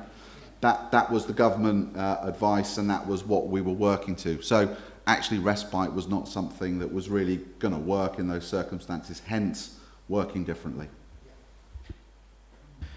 Councillor Michael Terry. Thank you, Chairman. Reference has been made to providers. I wonder if, not for this meeting, but for an email perhaps, you could provide greater detail on the definition of providers. I'm assuming we're talking about people in the private sector who are providing services. And I wonder if you could give us some detail in terms of numbers and indeed in terms of cost of that particular provider. But answer isn't required now, Chairman. I'm more than happy to follow that up by email, but simple response. So when we talk about providers, it's all of those organisations and individuals who are engaged in the delivery of social care services, primarily in the provision of personal care, which is a regulated activity, but certainly happy to follow that up in detail. Thank you. Councillor Dowden. Thank you, Chairman. Graham, you mentioned on your slides, particularly with the monitoring of vaccinations in our care settings, if you like, 460 you mentioned. And obviously we were well above the national average. But have you taken into consideration, I'm sure you have, if and when it becomes mandatory for them to have a vaccination, and a lot of the staff, because for various reasons, whether fear from social media, religious reasons, number of reasons, refuse to have one, how are we going to manage with the lack of staff? So it is a fear that's starting to surface across the sector. There is, for a variety of reasons, which I won't go into now, elements of hesitancy. Others actually would be able to comment on that, I think probably better than myself anyway. There are a list of exemptions why the vaccination rate is where it is. So some people are exempted. So for example, women that are pregnant and for certain other conditions. I think what I would say in terms of the mandation as it's currently understood, so regulation will need to be laid before Parliament. It's likely that it will be enacted from October of this year. As I understand it, there will then be a further 16-week period before, as a cut-off date. So between October and 16 weeks after, so roughly January, that's the window by which that mandation comes into force. We will continue to encourage staff by sharing with them the information, the advice and the guidance in terms of the benefits of vaccination. I think it's going to be challenging. I'm getting, as you can imagine, from our own staff, but also from the wider sector, So what happens if I don't take up the vaccination offer? Am I going to lose my job? Am I going to be made redundant? Am I going to be redeployed? And at this moment, my answer is I don't know, because I haven't seen the regulation in detail. What we were anticipating, it was the subject of lots of media speculation before the announcement was made. The media were talking about front-facing staff in older people's care home settings. Front-facing meaning those delivering hands-on direct care. The actual regulation is broader, so it's any staff working in a care home setting, and it's any care home with at least one person over the age of 65. I'm left scratching my head. I need to be careful what I say, members, in terms of why any care home with at least one resident over the age of 65, when we've seen impacts in terms of younger people's care homes roughly double, nationally, double the impacts that older people's care homes have experienced through the pandemic. I don't know. We also know, though, that in due course government is considering bringing forward a similar consultation with similar potential mandation for staff in the NHS. So it is one of those things that we're working hard both to understand in terms of what the consequence would be, but also working hard to continue that the great vaccination rate that we've seen thus far can be even further extended. Thank you, Graham. Thank you, Councillor Dowd. And Councillor Andy Tree. Hi, thanks, Chairman. I just had a question. I understand that there are situations where an elderly patient will test positive for COVID whilst in hospital. They don't develop any symptoms or they don't become seriously ill, so then they are discharged into a care home during their isolation period. And of course, Hampshire County Council care homes then have a COVID. Has there been any transmission from those care homes from the COVID side to the non-COVID side, or have you 100% successfully managed to keep the COVID positive patients in isolation from the non? What I would say is, we established with partner organisations, including the NHS and also the wider sector, what were known as designated care settings, and those designated care settings were environments that were wholly set up to receive people that were COVID positive being discharged from hospital. Those designated care settings, though, were not set up until around about the summer of last year. So if you remember back on that slide in terms of the graph, in terms of the impacts in care home settings, there was so much that we didn't know in the early days of the pandemic. And indeed, government guidance was that people could be discharged from hospital into care home settings in order to receive the care that they needed rather than being in a hospital. We had, from the 16th of April last year, we had a requirement that all people being discharged from hospital needed to have a COVID test. And what that enabled was that surveillance in terms, there's been no transmission or no crossover, absolutely not. Because to a degree, how do I prove in a care home setting where an infection has come from? It was so wide across our communities that it might have been visitors coming in, and remember the different advice and guidance we've had over visiting into care homes over a period of time. Lateral flow testing was not brought in routinely until the autumn of last year for staff or for visitors. So it's as I say, it's a really interesting question. It's really complicated. The work that we continue to do is to look back and hopefully obtain insight and information in terms of, so how did the progress of COVID work, not only across the sector as a whole, but within individual establishments as well. And that's a key issue for us in terms of that insight and that intelligence, working with Simon Bright and colleagues in public health, but also working with a great many colleagues across the wider sector.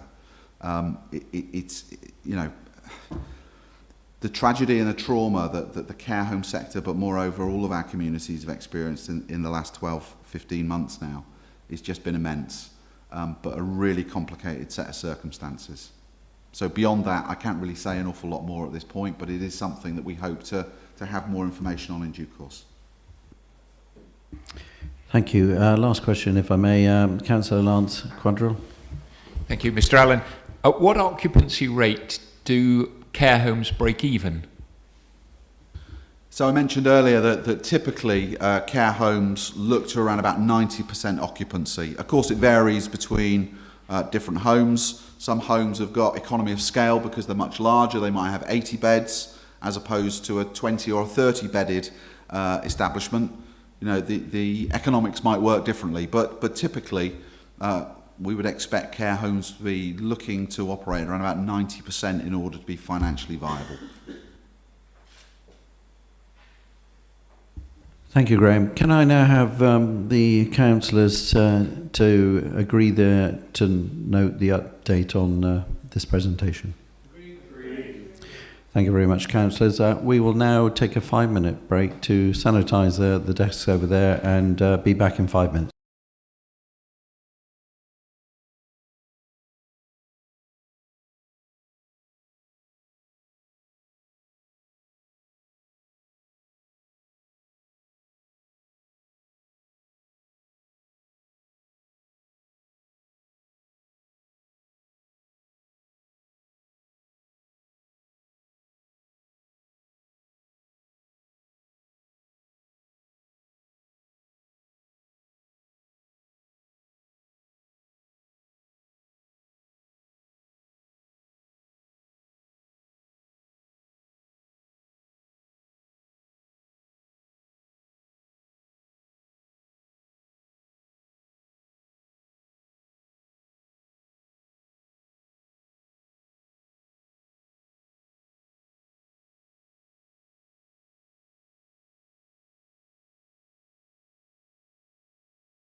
The next item on the agenda is Health and Wellbeing Board Annual Report by Simon Bryant. Thank you. Many thanks, Chair. And this is really a joint item between Graham and myself. So the purpose of this report is to update the committee on the ongoing work of the Health and Wellbeing Board and the delivery of the joint Health and Wellbeing strategy. The Health and Wellbeing Board is a partnership committee of the Council, working with NHS, voluntary sector and other partners to deliver the Health and Wellbeing Board. And this board, this paper updates the progress of the priorities of the Health and Wellbeing Board, and there's an annual report. The first time we've presented it here, so it's a great opportunity to share what we are doing across the themes of the Health and Wellbeing Board, which is strategic leadership, children and young people, living well, so the kind of working age population, aging well and dying well, and throughout there's many themes that we are taking forward. Due to time, Chair, I'll pause there, but happy to take any questions on that report. Can I ask the Council if they agree to note that report? Agreed. Thank you very much. Item 10, Councillors, proposed working group public health consultation. Simon. Many thanks. Just pulling up this paper. So we are out to consultation around transformation to 2021 around public health services for the council, and the purpose of this report is to ask the committee if they consider setting up a working group to feed into the consultation, and the consultation is around substance misuse services, so that's drug and alcohol services, stop smoking services, sexual health services, and public health nursing services, that's health visiting and school nursing services.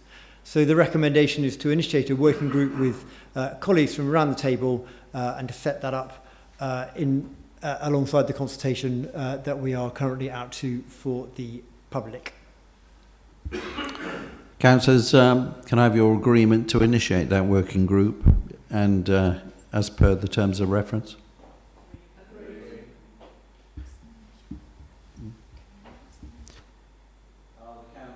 Whoops. Are the councillors happy that I announce the membership of that working group? Councillor David Harrison. Chairman, I think it's the convention and accepted practice that the opposition group nominate a member to the group.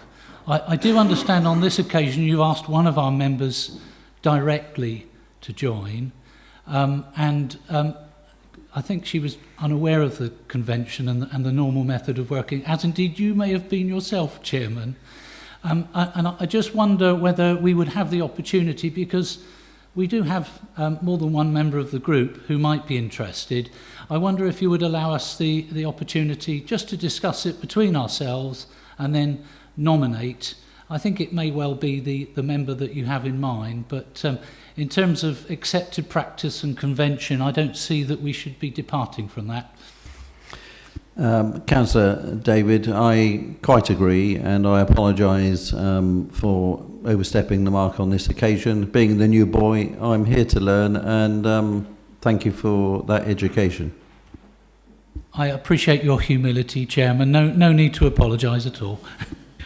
Therefore, councillors, I will announce the membership of that working group in due course. Thank you.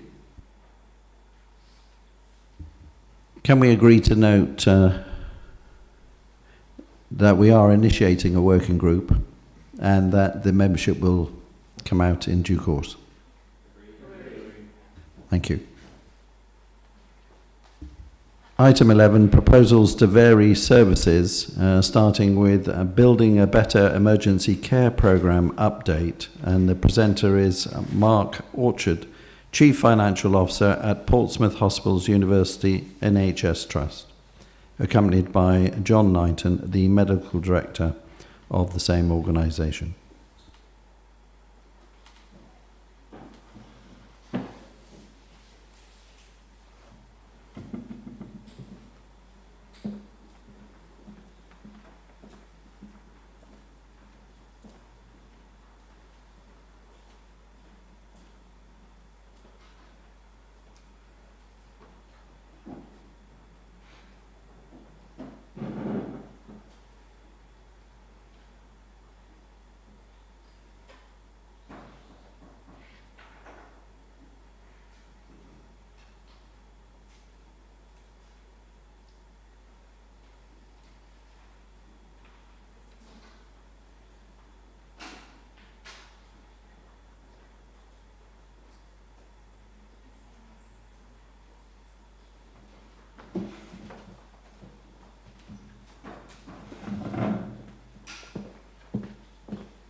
Welcome, Mark and John. I have announced that you're presenting to us on the Building the Better Emergency Care Programme update from Portsmouth Hospitals University NHS Trust. Okay, well, thank you, and very much thank you for the invitation. So my name is Mark Orchard. I'm Chief Financial Officer at Portsmouth Hospitals University NHS Trust, and I'm here today in my executive lead responsibility for the new ED development that we're going to talk to you in a second, joined by my colleague John Knighton, Dr. John Knighton, Medical Director for the Trust. If it's okay with you, I'm going to spend just a few minutes just updating you on where we are currently with the project, as in terms of the development of the new build for the ED development. You had an update, I believe, back in November, so today is just an update on that, really. And then I'm going to hand over to John in a few minutes' time then, who will give an update on really where we are and where we see the clinical benefits coming from this particular investment in the site. And then happy to take any questions, if that's okay. So let me just work out how to navigate the slides. There we go. So many of you will, I'm sure all of you will be familiar, that the current ED at the current emergency department at Queen Alexandra Hospital site is over 40 years old. We've continued to see rise in demand all the way through that period. And not least, we've seen significant increase in demand over the last 5 years or so, where we've seen an increase of about 16,000 attendances over that period. And we're continuing to forecast increase in demand over the coming period in the order of about 3% per annum. And that's what the sort of benchmarks and statistics would sort of show us. The current constraints for the department as it currently stands, as many of us will know, is that it's a small bit of the estate, and it's constrained in its nature, which really has implications then for how we see and treat patients from an efficiency perspective in terms of flow through the department. The current department, just to put that in perspective, is about 3,500 square metres, and the new department will be about 5,000 square metres in size. So already you can see it's a very significant size increase in the new department that we're looking at developing, which will bring with it the efficiencies and build in future proof of the development as well. So recognising all of what I've just said, back in December 2018, so a few years back now, the then Secretary of State announced that we were going to be benefiting from investment in the site, £58.3 million worth of investment, subject to a three-stage business case process, which is quite usual for this sort of scale of development, this scale of investment within the NHS sector. We've worked with partners, both in terms of partners across Portsmouth and South East Hampshire, particularly both from a health and care perspective, and we're currently working on to sort of 4 key objectives for this development, really, which will see an improvement in the clinical model, will enable us to maximise efficiency, and the clinical model, I know John will talk to you in a second, but the maximise efficiency will also meet not only current demand, but we're very much building this unit for the future. So this unit will be operational will outlive us all, won't it? So we're very much building in future demand, flexibility into the development to this stage.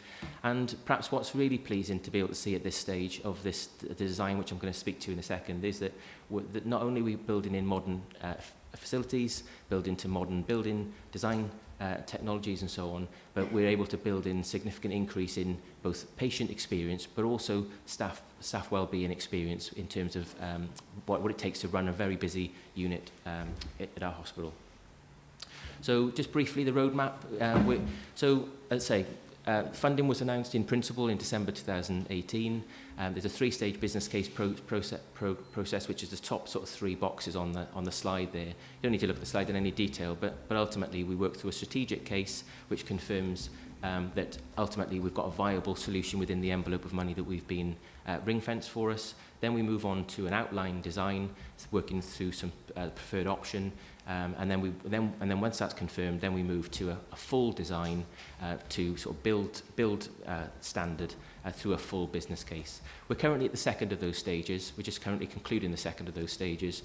At the end of next month, end of July, we will submit our outline business case to the Department of Health and NHS England and Improvement for their consideration, and we will in tandem continue to work on the detailed design that comes out of that outline design.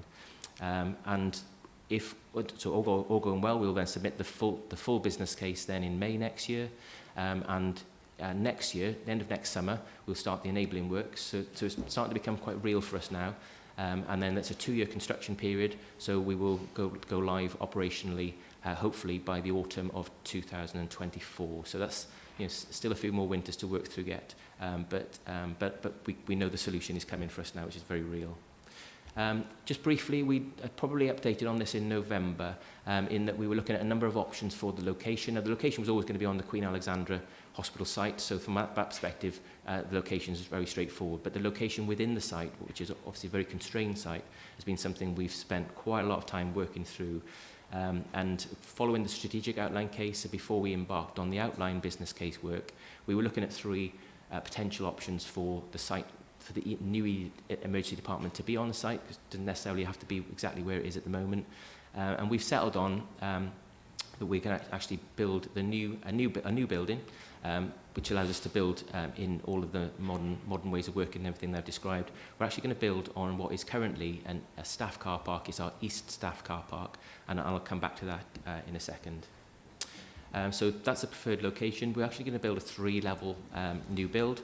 The build is that anyone who knows the site well will know that we're on a side of a slope.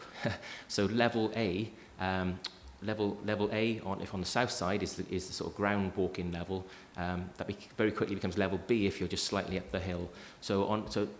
We're building on a staff car park. We're seeking to retain as many of those staff car parking spaces as possible, and hopefully we're in the order of sort of retaining sort of half of those, and then the balance being either displaced across site or taking more use of our park and ride facilities and green travel plan options as well. But anyway, that's the staff car park. I suspect that's the least interesting bit of the update today. On level B, we will be building the clinical facilities. And if anyone has visited our site and stood on the East Staff car park, I just encourage you to stand in the middle of that car park at the moment, because that just gives you the scale of this development. It really does. If you stand in the middle of that car park and just look all around you, you can see that's where we're building the new clinical facility. It's a fantastic space. It's going to be 5,000 square metres compared to 3,500 square metres department at the moment, and really does allow us to build something really exciting. And then on the next level, up level C, we're partly going to build on level C for all of the staff training, changing offices, facilities. I'll just probably describe in a second. But all of the clinical facilities will be located on level B, majors, urgent care, paediatrics, quite importantly, which we'll come back to in a second, I'm sure John will, radiology and resus.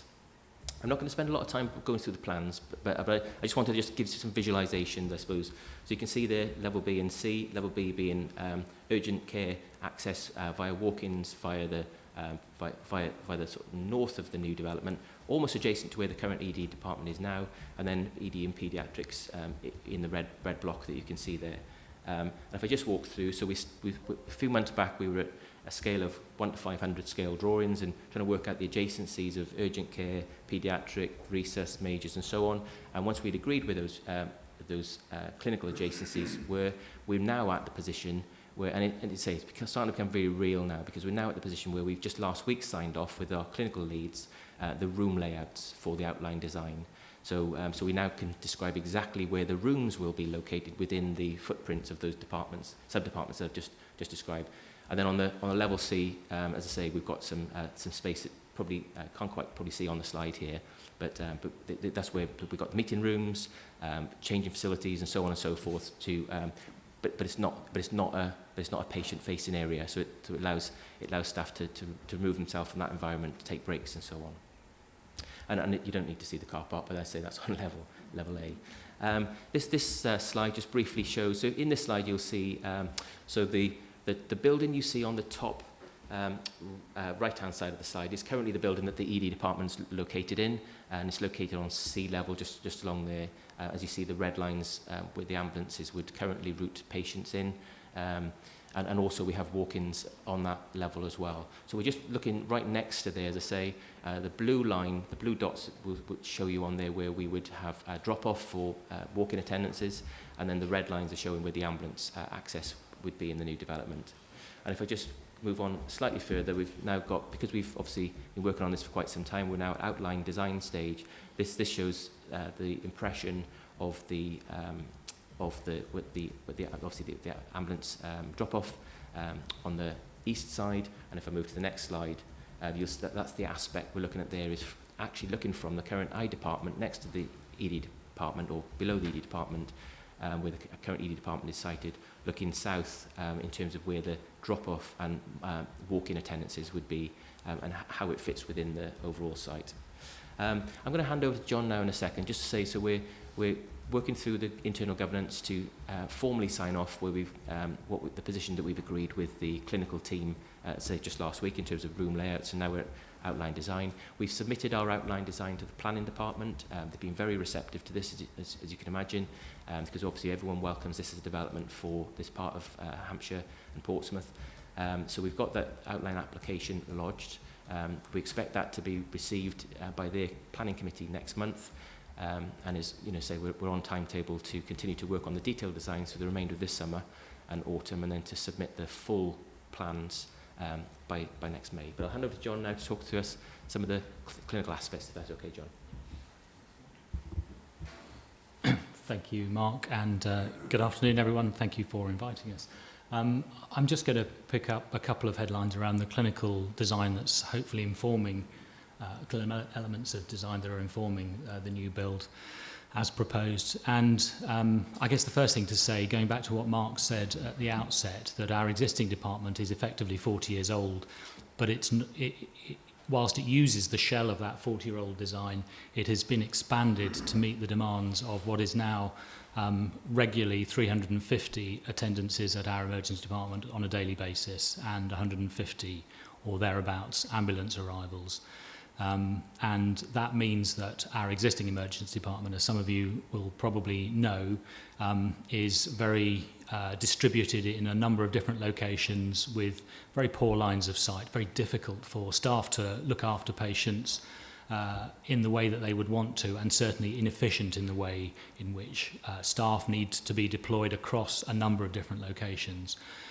And all of that means that the flow of patients through our emergency department, as things stand at the moment, is nowhere near as good as it ought to be for a 21st century emergency department. So building on those current and relatively long-standing challenges, but also looking forward to the future, the design principles have been very heavily informed by a group of clinicians from a number of different specialties, obviously with emergency department, but also other specialties very much a part of that. We've also pulled in many of the principles that you would expect us to have learned from with the experience over the last year of COVID, and actually the principles as they were already being applied have needed relatively little adaptation to recognise the challenges that we've had with managing COVID and non-COVID patients in our existing location.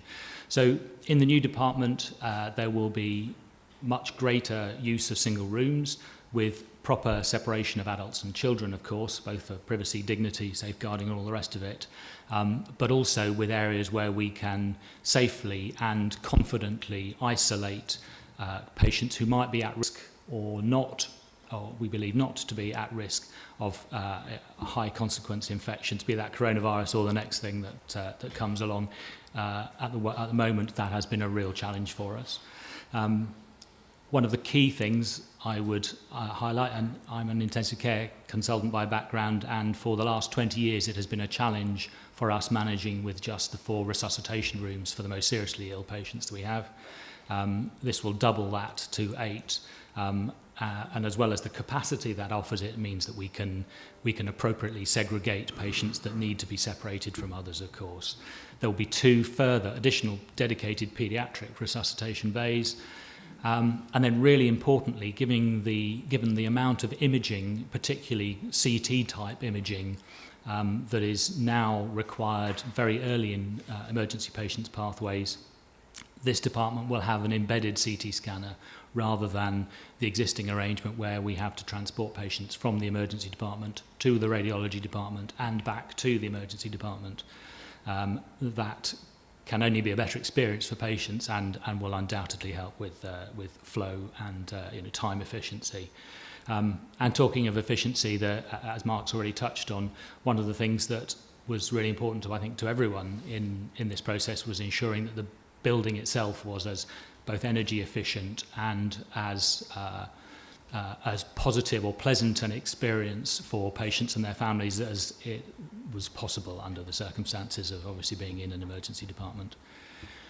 We have, as you will know, already undertaken a number of different public engagement sessions, including at this committee in November, and we have more to come. The headlines that have come from those sessions so far are about the quality of the environment, not just space, but less noisy and better air circulation, which of course we now also all recognise is so much higher priority than perhaps it might have been seen to be a couple of years ago. But particularly also making it more accessible for our whole population, no matter what additional challenges they might have. And some of that will maybe around wheelchair accessibility and accessibility for people with disabilities, but also for the different types of patients that present at the emergency department, including those with either challenging behaviour or mental health presentations, where at the moment separating in a way that doesn't cause distress to other patients can be really difficult in the emergency department as things stand. So a real focus on the experience and accessibility, as we've said, has come from the feedback as well as from the original design principles. We have built in, I'm going to just show a slide in just a second about some of the overarching clinical principles, but you will see in that last, sorry Mark, just go back one more if you would. In that last bullet point there, 5, the joining up of services, and that's something that I think the public takes as a given should happen, and yet we all know is a challenge. And one of the things that we are trying to make sure within the build, as well as the clinical principles, is that as much as possible there is that sense of joined up connection of the different elements of emergency provision, not just the emergency department team and location, but primary care as well. And thanks, yeah, next one. And so then this is the last real content slide, and it looks a little busy, I know, with all sorts of acronyms and therefore potentially jargon, but I get the thing I would probably draw your attention to is that square rectangle in the middle, the first 24 hours, because this emergency department build is very heavily focused on managing the first 24 hours of someone's presentation to the hospital, not just their arrival at the emergency department. So within that are some key developments which are not just Portsmouth focused. Some of them are national. 111 First you will know about, and we were a pilot site for that. SDEC, same day emergency care, one of the driving principles for managing urgent and emergency care, and in our focus on the first 24 hours of provision for patients within this build, we're looking to ensure that we can streamline the access to same-day emergency care by bringing the services and clinicians to the patient as much as possible, rather than what we all would recognise is too often the case at the moment, that the patient has to be moved to get the right care they need, and that's clearly not the right thing to be doing. And then moving on from that first few hours to the perhaps the latter part of the first 24 hours, and then potentially the ongoing stay within the hospital, we have a very widespread engagement with our clinical workforce at the moment, looking to see how we can incorporate the function of this emergency department into what we're calling our medical village. So again, where we will integrate as much as possible of the early clinical input and investigation and treatment of patients to speed their passage out of the hospital again, with the principle that you only really come into hospital if there's no alternative, because it's better on the whole not to be admitted for a whole raft of reasons which we won't go into now, but I'm sure you're only too well aware of. All of these things have a timeline. They're all working together, and there are several parallel work streams, but at the centre of them is the emergency department build. And that's probably where I'll stop, and if we have time, take some questions. Thank you. Mark and John, thank you very much for that comprehensive report and presentation. I did enjoy reading the report, and wish you Godspeed in meeting your target of October 2024. Councillor Quantrill. Thank you. Great work, gentlemen. Question. Public health and adult care are responsibilities of Hampshire County Council. What could we do better within those groups to put you out of business and not have people arrive at emergency? Very nice. Yeah, crikey. Well, thank you for the question, because I think it is a really important one, isn't it? I think we are trying increasingly, and I mean all different elements of the system, but from my own perspective within the acute hospital, I think we are trying really hard to do much of what you're describing there. Some of that is around reaction to the circumstances as they change, and COVID has been something of a catalyst for that, of course. But I think also in terms of the future perspectives, the prevention agenda, the public health agenda that as acute hospitals we've probably not contributed to as much as we might in the past. We've probably not used our influence the way we might have done in the past. So Simon and I, for example, have had far more interaction over the last year, 18 months than we probably would have had previously. All of which is rather vague and not very specific, I realise, because of course I don't have any immediate fixes. But I think we have to keep up that kind of dialogue, and we have to use the opportunities that integrated care systems and the way we are increasingly working as part of, all of us I think are increasingly working as part of a system or systems, and coming closer together with the local authorities as well as our own health-focused systems has to be the future, doesn't it? But I don't think we've got many of those answers in terms of the specifics yet, if we're honest. Quick one. I'll make a comment. I'm really enthused by the Falls programme before COVID to stop people in our ageing population, and particularly densities, falling over and arriving with hip fractures. And with Mr. Bryant's encouragement, I'm intending to continue that work locally, so that you won't see some of the people who we save, but they will never know it. That's fantastic, and thank you. I think the more of that sort of thing, be it a focused area like that, or the wider discussions about understanding the perspectives from a different part of the system, it's absolutely vital. Yeah. Councillor Sarah Pankhurst. Thank you, Chairman. I actually work at NHS 111, and I'm very keen to see the 111 first still up there. On our side, it's really helped us to get the clinicians involved to try and reduce the pressure on ED. I'd like to know how it is affecting your side, and is that going to be planned within the longer term as well? Thank you. Thank you very much. And thank you for what you do with NHS 111. So, firstly, when the pilot started, we saw quite a big impact, and the intent was something that I think everyone was very strongly bought into, and I think the opportunity is one that we mustn't let slip. And I probably use that phrase because I think over recent weeks, almost becoming a small number of months now, we have probably seen the rise again of the number of people being disposed towards the emergency department, and I think that means so we're feeling that pressure, and I think we've got to keep working on making sure that the available offers for patients through 111 first, but indeed through whatever other routes they choose, are the right ones, and that they've got choices, viable choices, other than defaulting to coming to the emergency department, because there is definitely some of that, not just a Portsmouth thing. It's been well reported, hasn't it, nationally, that that's becoming quite a significant issue for emergency departments across the country at the moment. Can I just say thank you for the hard work that all of you do there anyway, in any ED department. Thank you.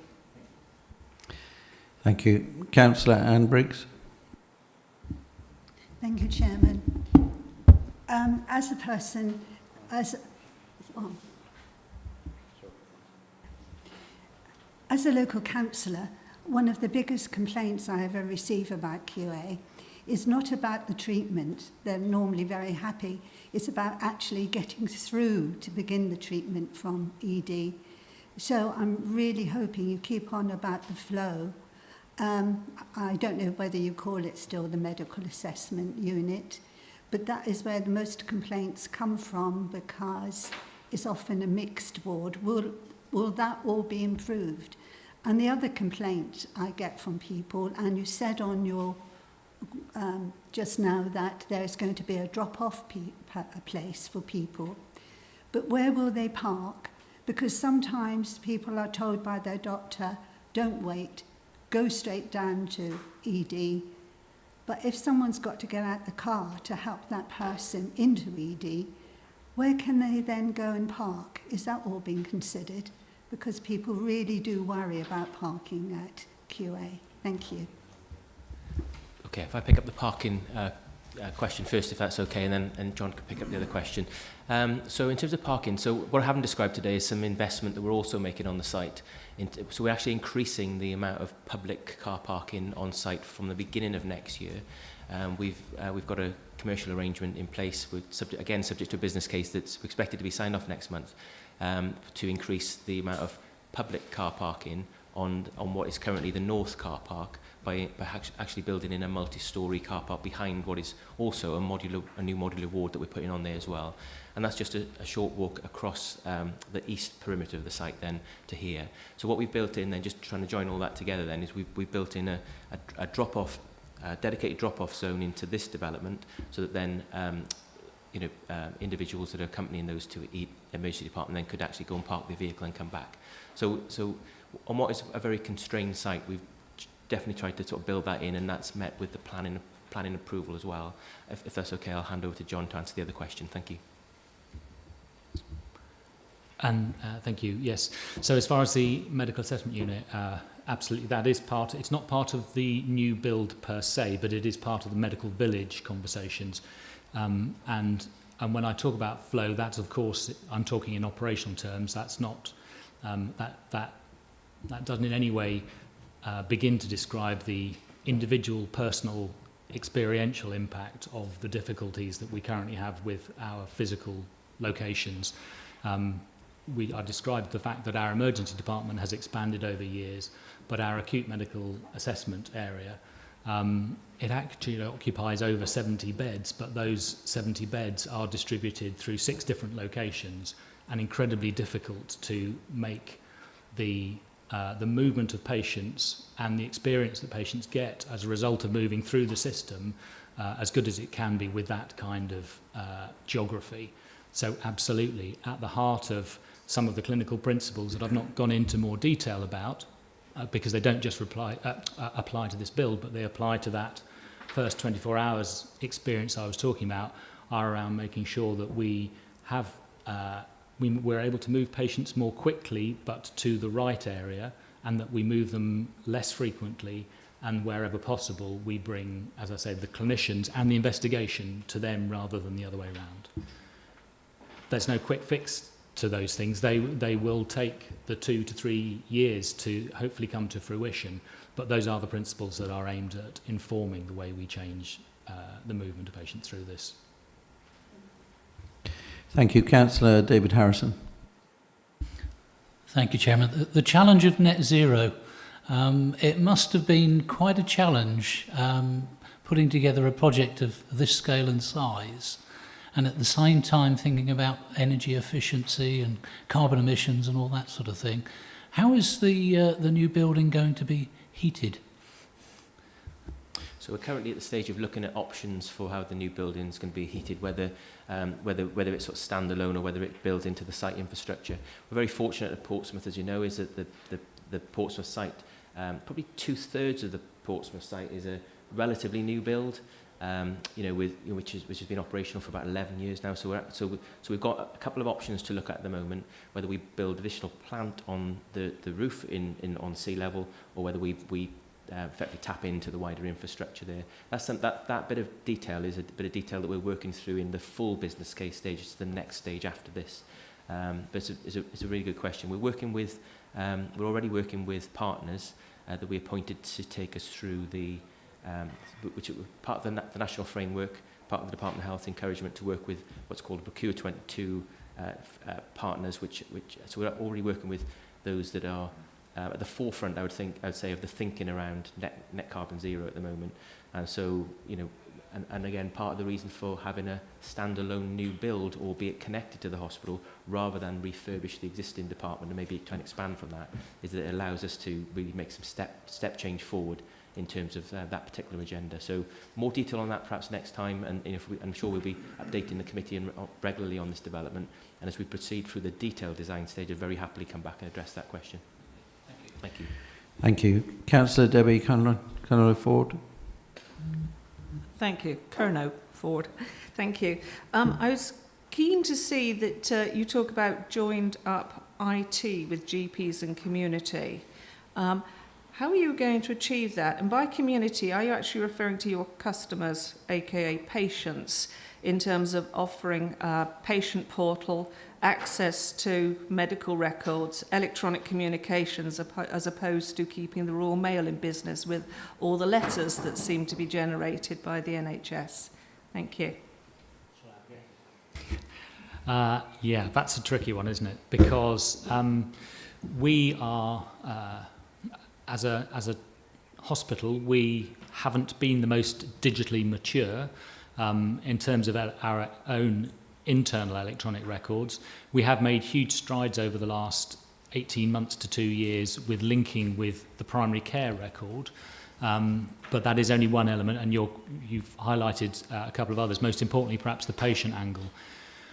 If I draw on a couple, or an example particularly where we have done that, but then recognise that is only one example, our renal service, so we have a tertiary renal service. We provide the renal service for not just Hampshire but also into Dorset as well, and renal patients are encouraged to access their results through an app, in fact, and that's been hugely successful.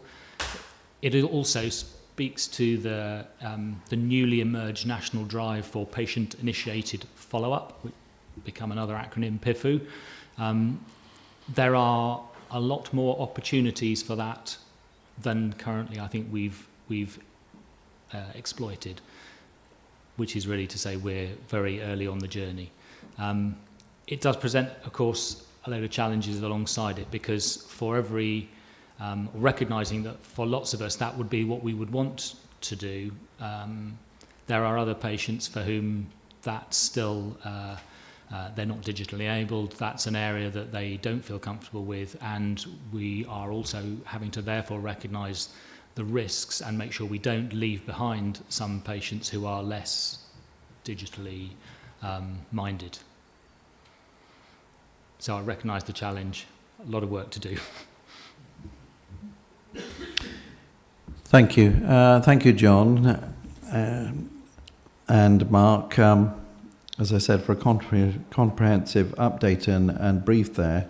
Can I ask the councillors to note the update and request a further update in the spring 2020 when the full business case has been submitted and 2022, what did I say? 2022, and the full business case, which is due for submission, has been agreed. Can I have an agree on that? Thank you, councillors. Thank you, Mark. Thank you.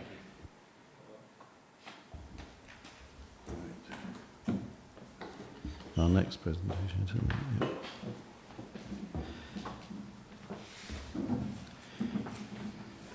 The next presentation is on the repatriation of cancer services. You will have seen the report and hopefully read the appendix.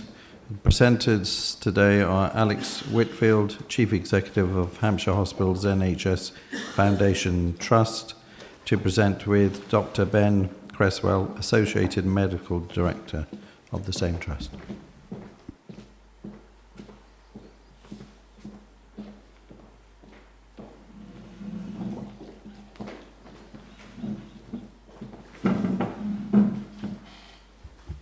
warm welcome to you both. Thank you very much, Chairman and Councillors. As the introduction said, I'm the Chief Executive of Hampshire Hospitals, so we run Winchester, Basingstoke and Andover Hospitals. Ben Creswell here with me is a surgeon and our Divisional Medical Director for our Surgical Services Division. And our Surgical Services Division includes our cancer provision as well as our urology provision. So you've got the two of us for the next two items.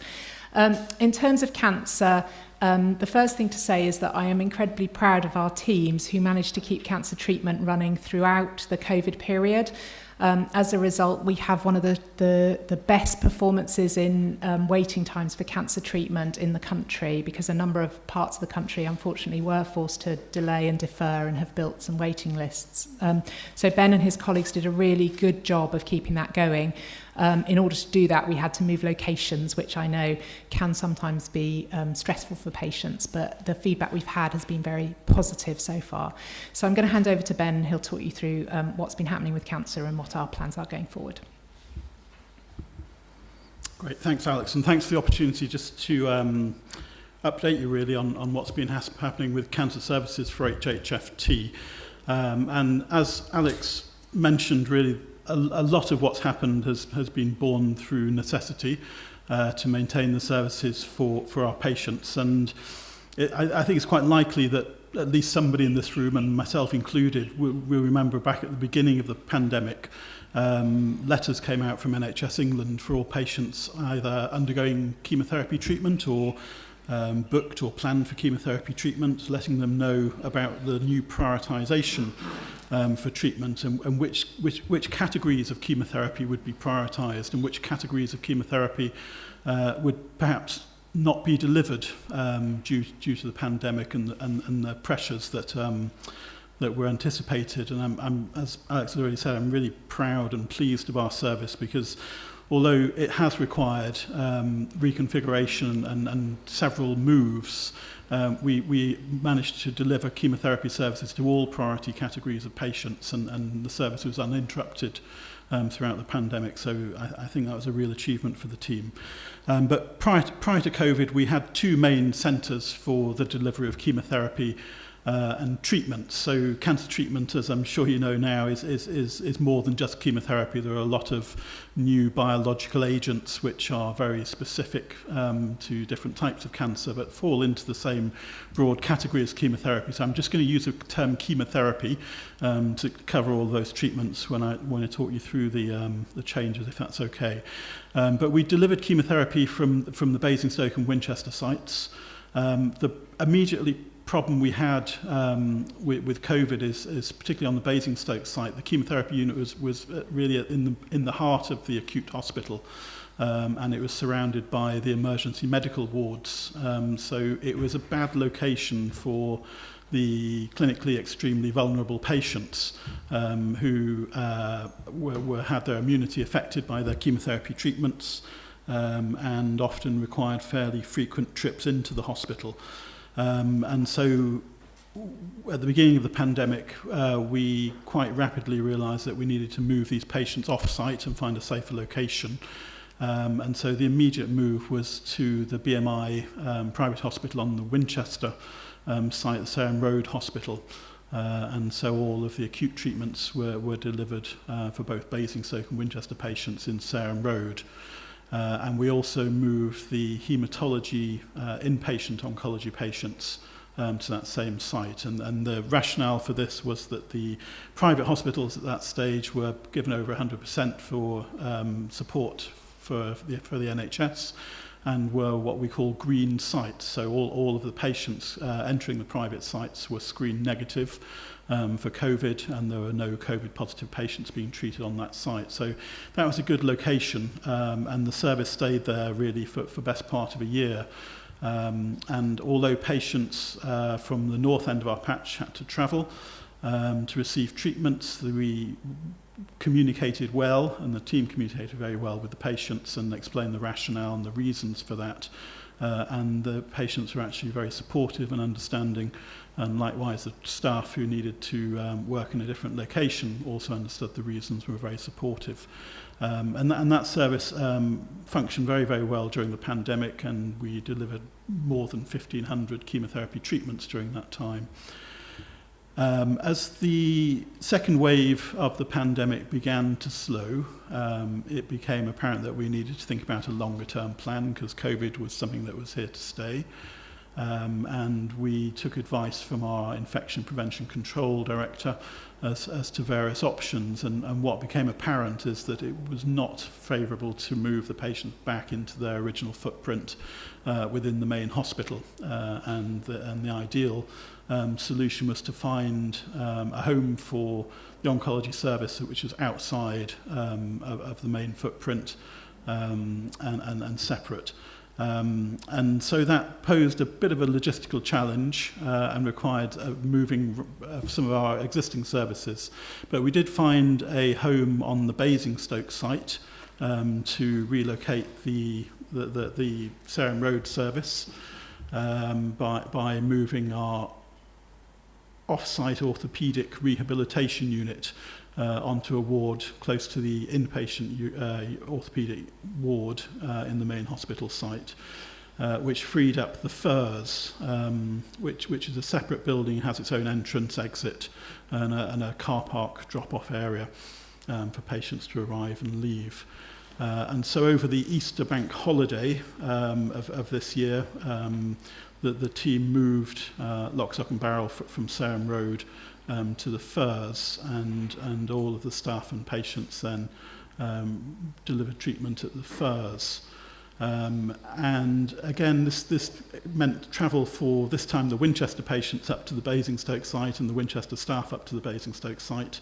But it was again done with a lot of collaboration and communication with the patients, and the patients have been very positive about the new environment and the new home in the FIRS. The next plan for oncology services is to reopen some services in Winchester.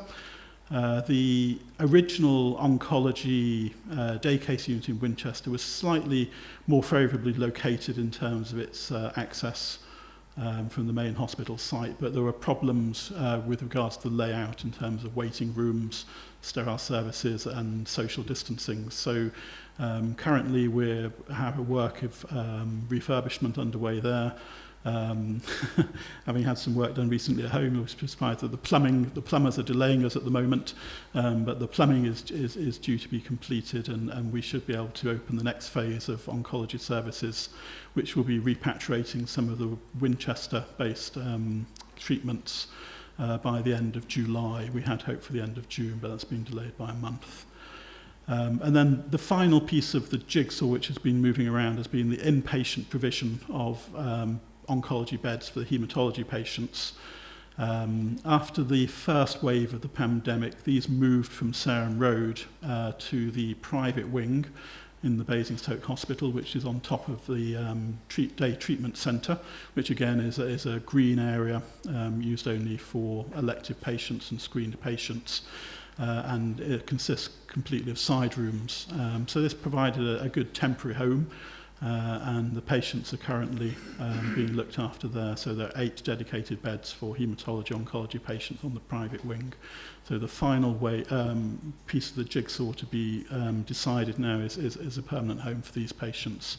But we're waiting now for advice from the infection control team with regards to vaccination programs, the potential for any future wave, and the impact really of the vaccination on hospital numbers. I'll stop there and let you ask any questions.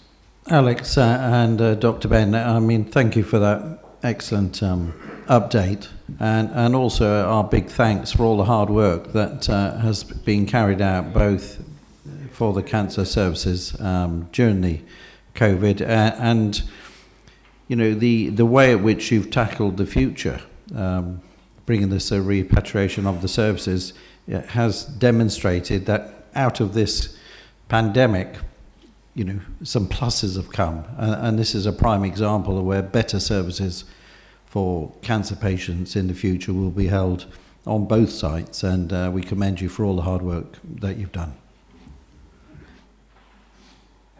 Councillor David Harrison. Chairman, I'm never going to give a surgeon a tough time on the scrutiny committee because the thought occurs we may meet under different circumstances in the future. But beyond that, I just wanted to share with you that I've got a friend who was diagnosed as suffering from cancer, and he's been throughout the pandemic commuting from where I live in Totton to Basingstoke for treatment. And he shared with me that his concern was that the treatment would stop because so much of the NHS has been about responding to the pandemic. And I'm very pleased to say that he completed his course of treatment over some months, and hopefully it will have worked for him. But it just was a salutary reminder of just how important it is, the job that you do on a day-to-day basis, and the fact that you've managed to keep those services running is a great testament to you. So thank you very much indeed. Councillors, can I ask you to agree to note the update regarding the repatriation of cancer services, and again our deepest thanks for everything you do. Thank you both. Do you want to go into the urology paper straight? Yes, yeah. Give me a chance. Sorry. Yes, I know. The next item, of course, is the urology services reconfiguration. And if you've read this report, you can see the sense in what they're trying to achieve and the limited consultants that they've got in Hampshire compared to other counties. And this is a must, and I would ask everybody to look at this very favourably.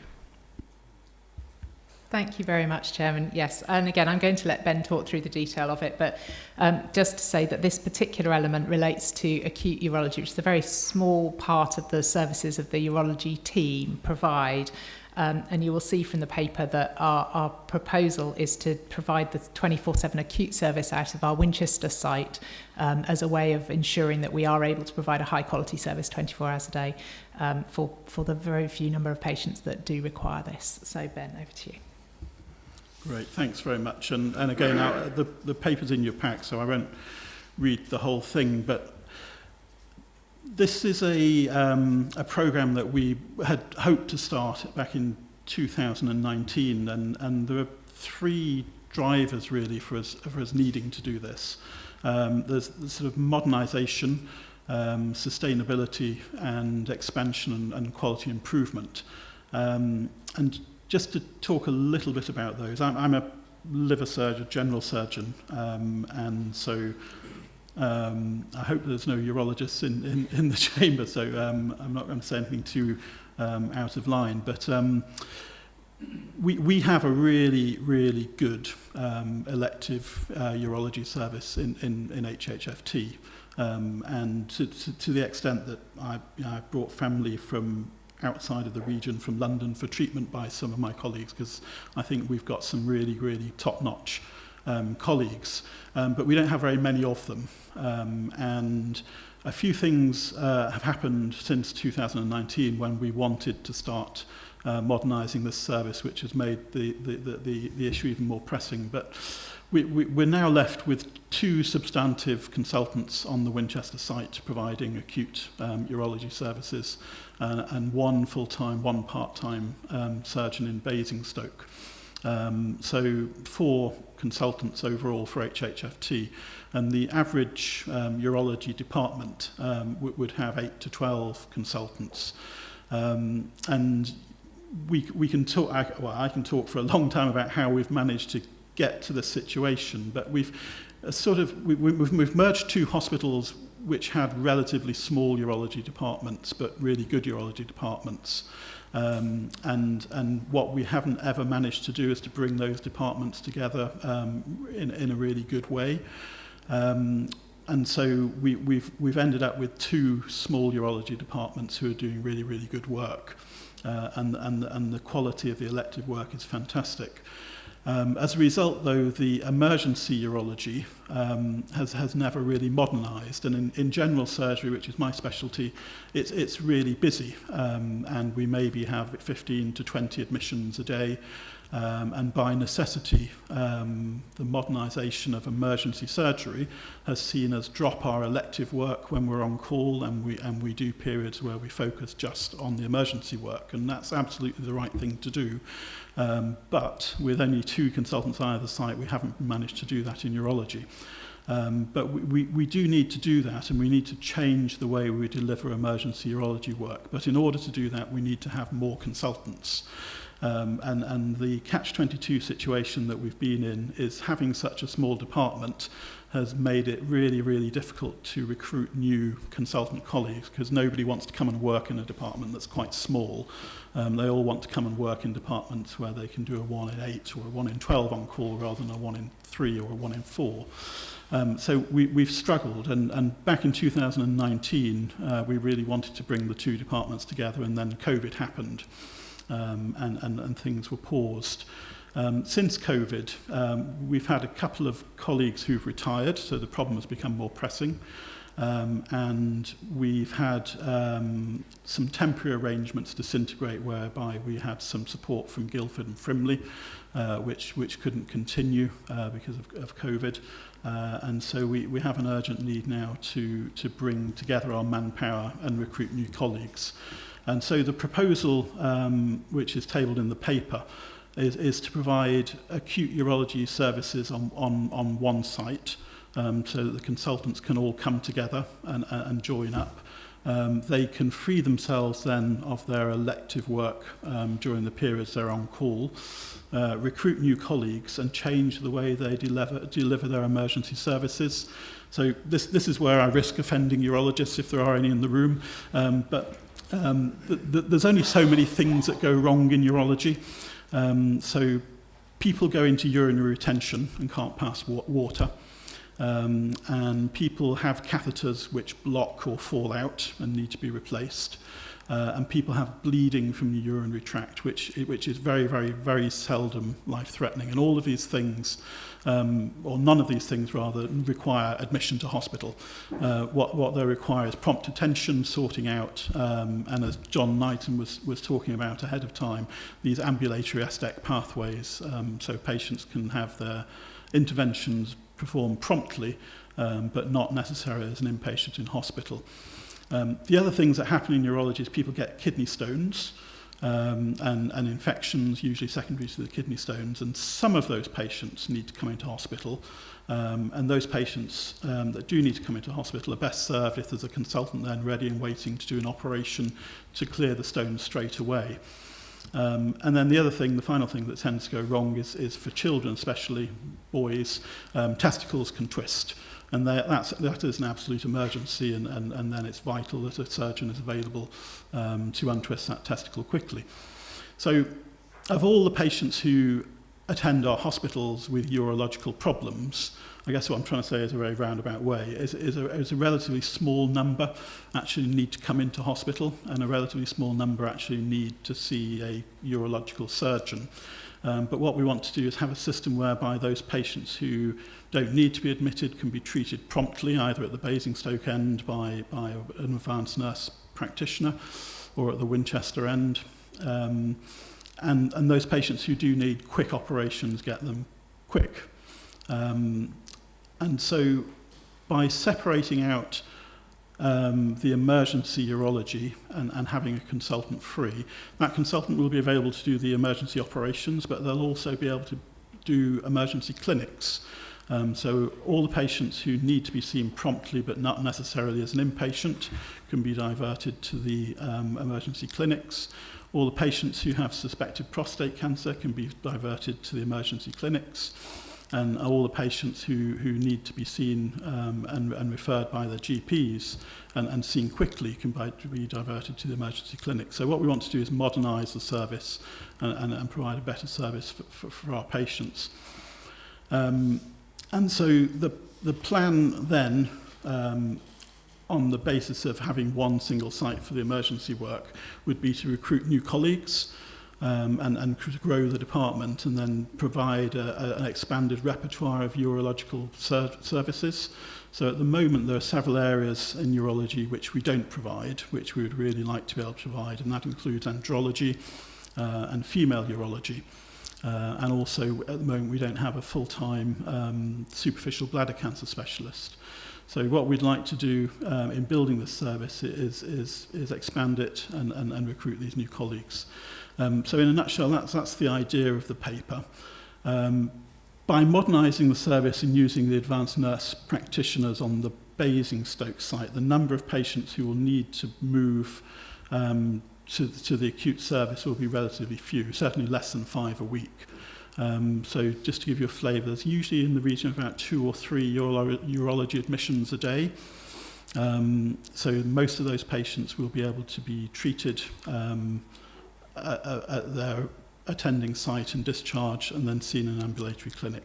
So the impact for patients should be relatively small, but the benefits to service provision should be quite big.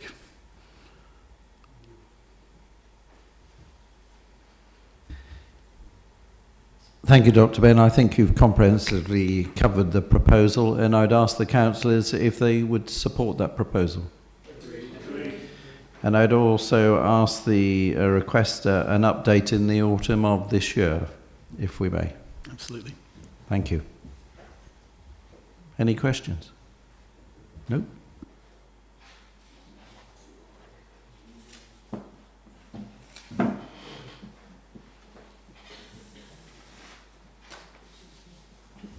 Thank you, Alex and Ben.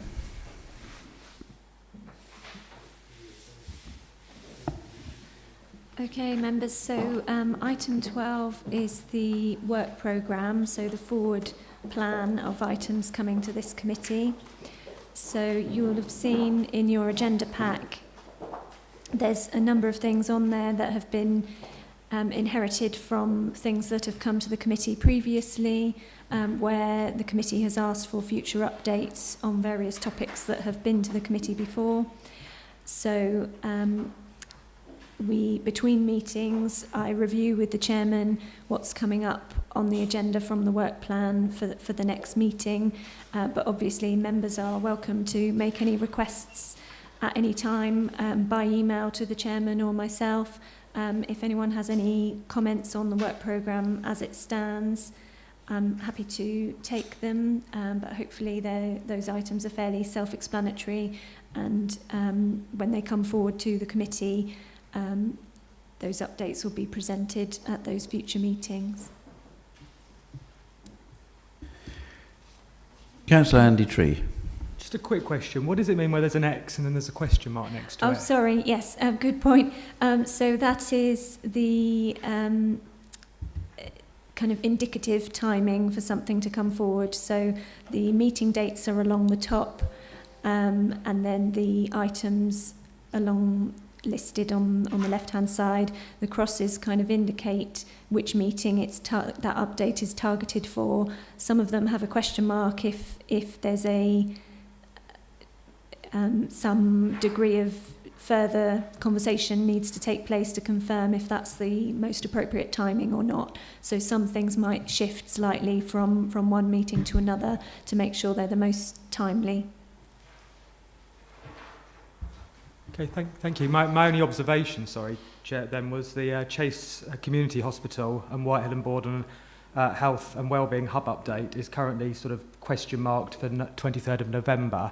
I don't know whether behind the scenes it's worth a review to decide whether that needs to come forward a little bit, only because East Hampshire District Council are currently working on whether they're going to fund a health hub, which is due to be announced imminently, and obviously that impacts on the future of Chase Hospital.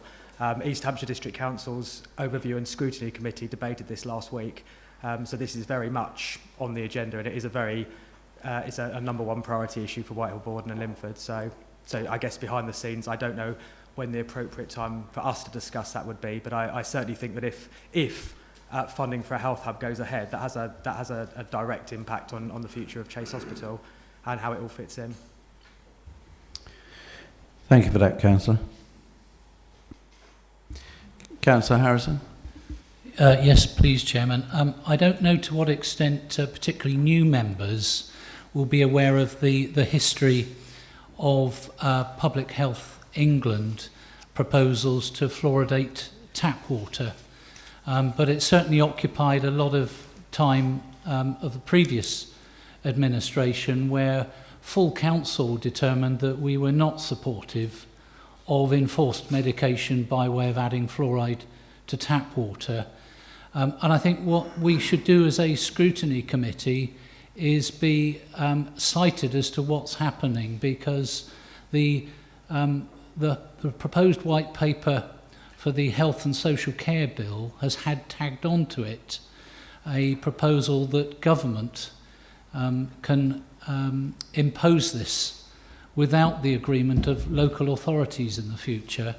And so, Chairman, I simply ask that officers are minded to keep abreast of these developments, because I'm sure Hampshire County Council, not just this scrutiny committee, will want to keep a view on this emerging issue.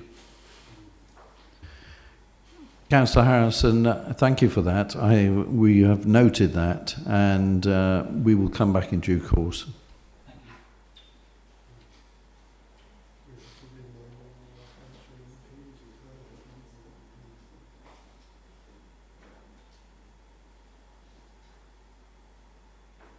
Councillor Rod Cooper.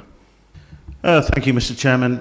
Probably like yourself, Mr. Chairman, you're aware of the Frimley ICS being designated, I believe, to Hampshire now.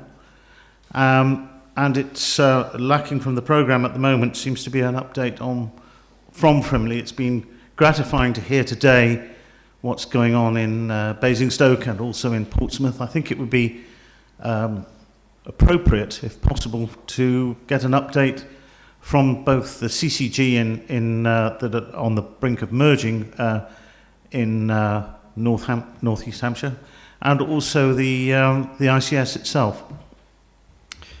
Thank you, Councillor. As I said, Lorna Wilkinson was due to be here, but unfortunately she thought it was a remote meeting. Hence, her slides will be forwarded to committee members. But I totally agree in future, and having discussed it with the officers of the council, quite rightly, we should have a representation. Councillor Jackie Justin. Thank you, Chair. This is really, I think, looking through this work programme, as a new councillor, I'm not familiar with the background on a lot of things. Would it be possible to have some links sent that gives us a bit of background reading? Certainly. Thank you. Councillor Sarah Pankhurst. Thank you, Chairman. I noticed the mental health crisis teams, there's nothing planned there.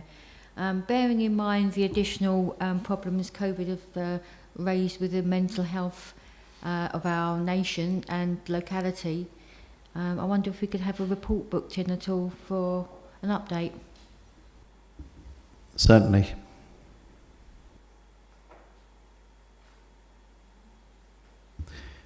Are there any further points on the working programme?